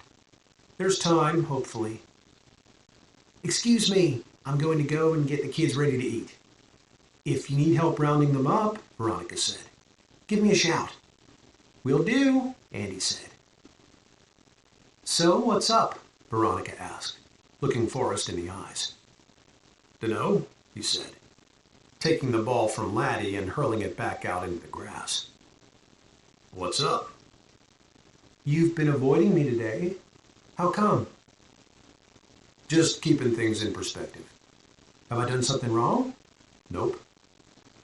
Have you called Monica? He looked at her. Veronica, please. You should at least call her. With respect, you need to mind your own business. You'll regret it if you don't, Jack. Are you going to press this until I say something rude? She set the glass down. I won't say any more. She stood for a moment with her hands in her pockets. I think Michael's found a girlfriend. What the hell's that supposed to mean? He's bonding with Karen. Oh, Christ. Well, I'm just saying. I can't really help being fascinated by this dynamic. He took a moment to light up a Camel, tucking the Zippo back into his pocket. Yeah, well, don't forget that you're a part of this dynamic, too. How are you getting along with your new friends over there? He pointed over his shoulder with the tongs at Aaron and Taylor. Taylor was lying on her back now with her head in Aaron's lap, looking up at the sky. And they were laughing themselves silly over who knew what. I like them, she said warmly. They're real. They always have been. He took the burgers from the grill and stacked them one at a time on the tray. Did they fill you on all of my juicy gossip? They care about you and Monica very much. Yes, they do, he agreed, offering her the tray of hamburgers. Mind taking these over to the table for me? She paused before accepting the tray. It's going to be a long 2 years, isn't it? He grinned. Yes, ma'am, it is. Chapter 18. Oh my God, look at that, Susan gasped, pointing out the windshield at a mob trying to overturn a school bus. That's a dead cop in the road, Marty. I see him, he said, making a sharp right turn down a side street. They had made it almost as far south as San Diego by noon on the day after his release, and this was the most trouble they had seen so far. It's all coming unraveled now. He made a left and continued parallel to the street they had just turned off of, both of them glimpsing the mob down the side streets as they passed. They couldn't tell what started the riot, but the mob was comprised of men and women of various races. What do they hope to accomplish? She wondered in dismay. Nothing, he said. They're angry and afraid and they don't know what else to do. They've been lied to and they know it. He swerved around an empty delivery van sitting in the road, then had to slam on the brakes to avoid running over a man pushing a shopping cart filled with bags of dog food. Watch where the fuck you're going, motherfucker, the man shouted, aiming a revolver at them. I'm sorry, Marty said. Then he pointed behind the man. Look out! Another man hit the dog food man in the back of the head with a pipe and snatched the revolver from the pavement, running off down the street with it. Jesus Christ, Marty, get us out of here.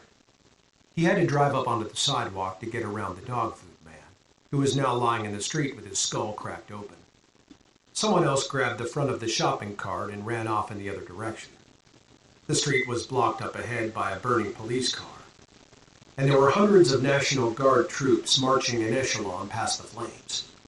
It was unclear where they were headed, but their rifles were fixed with bayonets and ready to fire on anyone attempting to impede their progress. Marty made another right turn, driving up onto the sidewalk once again to get around more deserted cars blocking the side street. "We're never going to get out of this city," she whined. "We should have stayed at my place." "We'll find a way through, Susan. There's lots of road." The next street over was passable, with half a dozen cars racing east toward the highway, ignoring traffic lights all the way. Marty pulled out behind them and drove as fast as he dared, trying to keep up with them, an uncertain herd mentality telling him there was safety in numbers. The cars at the front of the pack mowed down any pedestrians audacious or careless enough to cross the street in front of them. And the sound of the bodies thudding against the bottom of the car, as Marty was forced to run them over as well, made Susan sick to her stomach. "Marty, I'm going to throw up." "Roll down the window or use the back seat, honey. If I stop now, they'll kill us." She powered down the window and leaned her head over the passing pavement, holding her hair and retching twice into the wind at 60 miles per hour. She pulled her head back in and grabbed a bottle of water from the back seat, rinsing her mouth and spitting it out the window. Marty followed the car ahead of him up the on-ramp to the highway and merged with the speeding traffic. "Well, that was definitely surreal," he said, relieved to be in traffic for the first time in his life. "You scared the piss out of me," she said, hitting him. "But I got us through." "You also called me honey. Don't think I didn't notice." He caught her thin smile from the corner of his eye and felt warmth spread through his loins. "It was a figure of speech." "Mm-hmm," she said, watching the cityscape passing by. "We've got a long way to go. We'll need to stop for gas again before we get there. We'll find a place." 5 miles up the highway, they got a flat tire. "Son of a bitch," he said, crossing the lanes to the berm. "Can we catch a break?" "There's a spare," she said, watching fearfully out the back window to see if anyone was going to stop and hassle them. He got out and opened the back hatch, lifting the cover to the spare tire compartment to find a donut-sized space-saver tire. "Just what I thought." "We must have hit something in the road," she said, joining him at the back of the car, her red hair blowing in the wind. He looked at her askance, wondering if she'd already forgotten the bodies. Halfway through changing the right rear tire, a car pulled off the road with 2 large men inside. "Oh, crap," Marty said. "Need some help?" the passenger asked as he climbed from the car. "No, we're fine," Marty said. "Thanks anyway, man." Both men were covered with jailhouse tattoos, and they were watching Susan too closely for comfort. "Why don't you let us give you a hand?" the passenger said, coming close. "You gotta make sure you get those lug nuts good and tight." "Good and tight," the driver echoed. Marty took the pistol from his pocket and pointed at them. "I said no thanks." They stopped short but didn't appear afraid. The passenger looked at his buddy. "I don't think he's got the cojones." There was a sharp crack and the man grabbed his thigh, stumbling backward. "You motherfucker!" he screamed, his face twisted in anguish, blood quickly gushing through his fingers. "Chill the fuck out, man," the driver shouted, pointing at Marty. "All we wanted to do was help, you son of a bitch." "Get lost," Marty shouted, taking a step forward. "Marty, let them go." "Move it!" The driver helped his bleeding friend back into the car and got behind the wheel, speeding off with the wounded man giving them a bloody finger. "I don't think he'll live long," Marty said, going quickly back to his work. "Did you see how bad he was bleeding? I must have hit the femoral artery." "Do you think they were really gonna take you?" She nodded. "I'm positive." 2 hours later, just across the border into Arizona, they began to run low on fuel and started looking for an acceptable gas station. Every station they passed for 30 miles was swarming with motorists, and many of the stations appeared to be more or less under siege. One they passed was fully engulfed in flames. They finally spotted a Shell station with only a few cars at the pumps. People were running in and out, picking the place clean, but Marty decided to give it a try. They pulled up to one of the pumps and he got out and swiped his card. To his immense relief, the card was authorized and he grabbed the nozzle from its slot and stuck it into the fuel port. Hey, buddy, a man said, poking his head around the pump. Do you suppose we could use your card? There's nobody working in there and all we got is cash. Marty glanced into the man's car to see that he was traveling with a wife and 2 children. I'll pay you double, the man said. You can owe me, Marty said, lending him the card. Pump as much as you need. Thanks a lot. The man ducked back around. When Marty was putting the nozzle back into the slot, the man stepped back from around the pump, and even as Marty was reaching for his card, the man jammed a .357 Magnum into his face. Sorry, buddy, the guy said, but we got a dead battery. Tell your old lady to get out of the car. Hey, whoa, Marty said, stepping back. We're more than willing to give you a jump, man. Get her the fuck out of the car, the man ordered. Bill, the man's wife shouted, let them give us a jump. We don't have any fucking cables. Marty pointed at the station. They'll have some inside.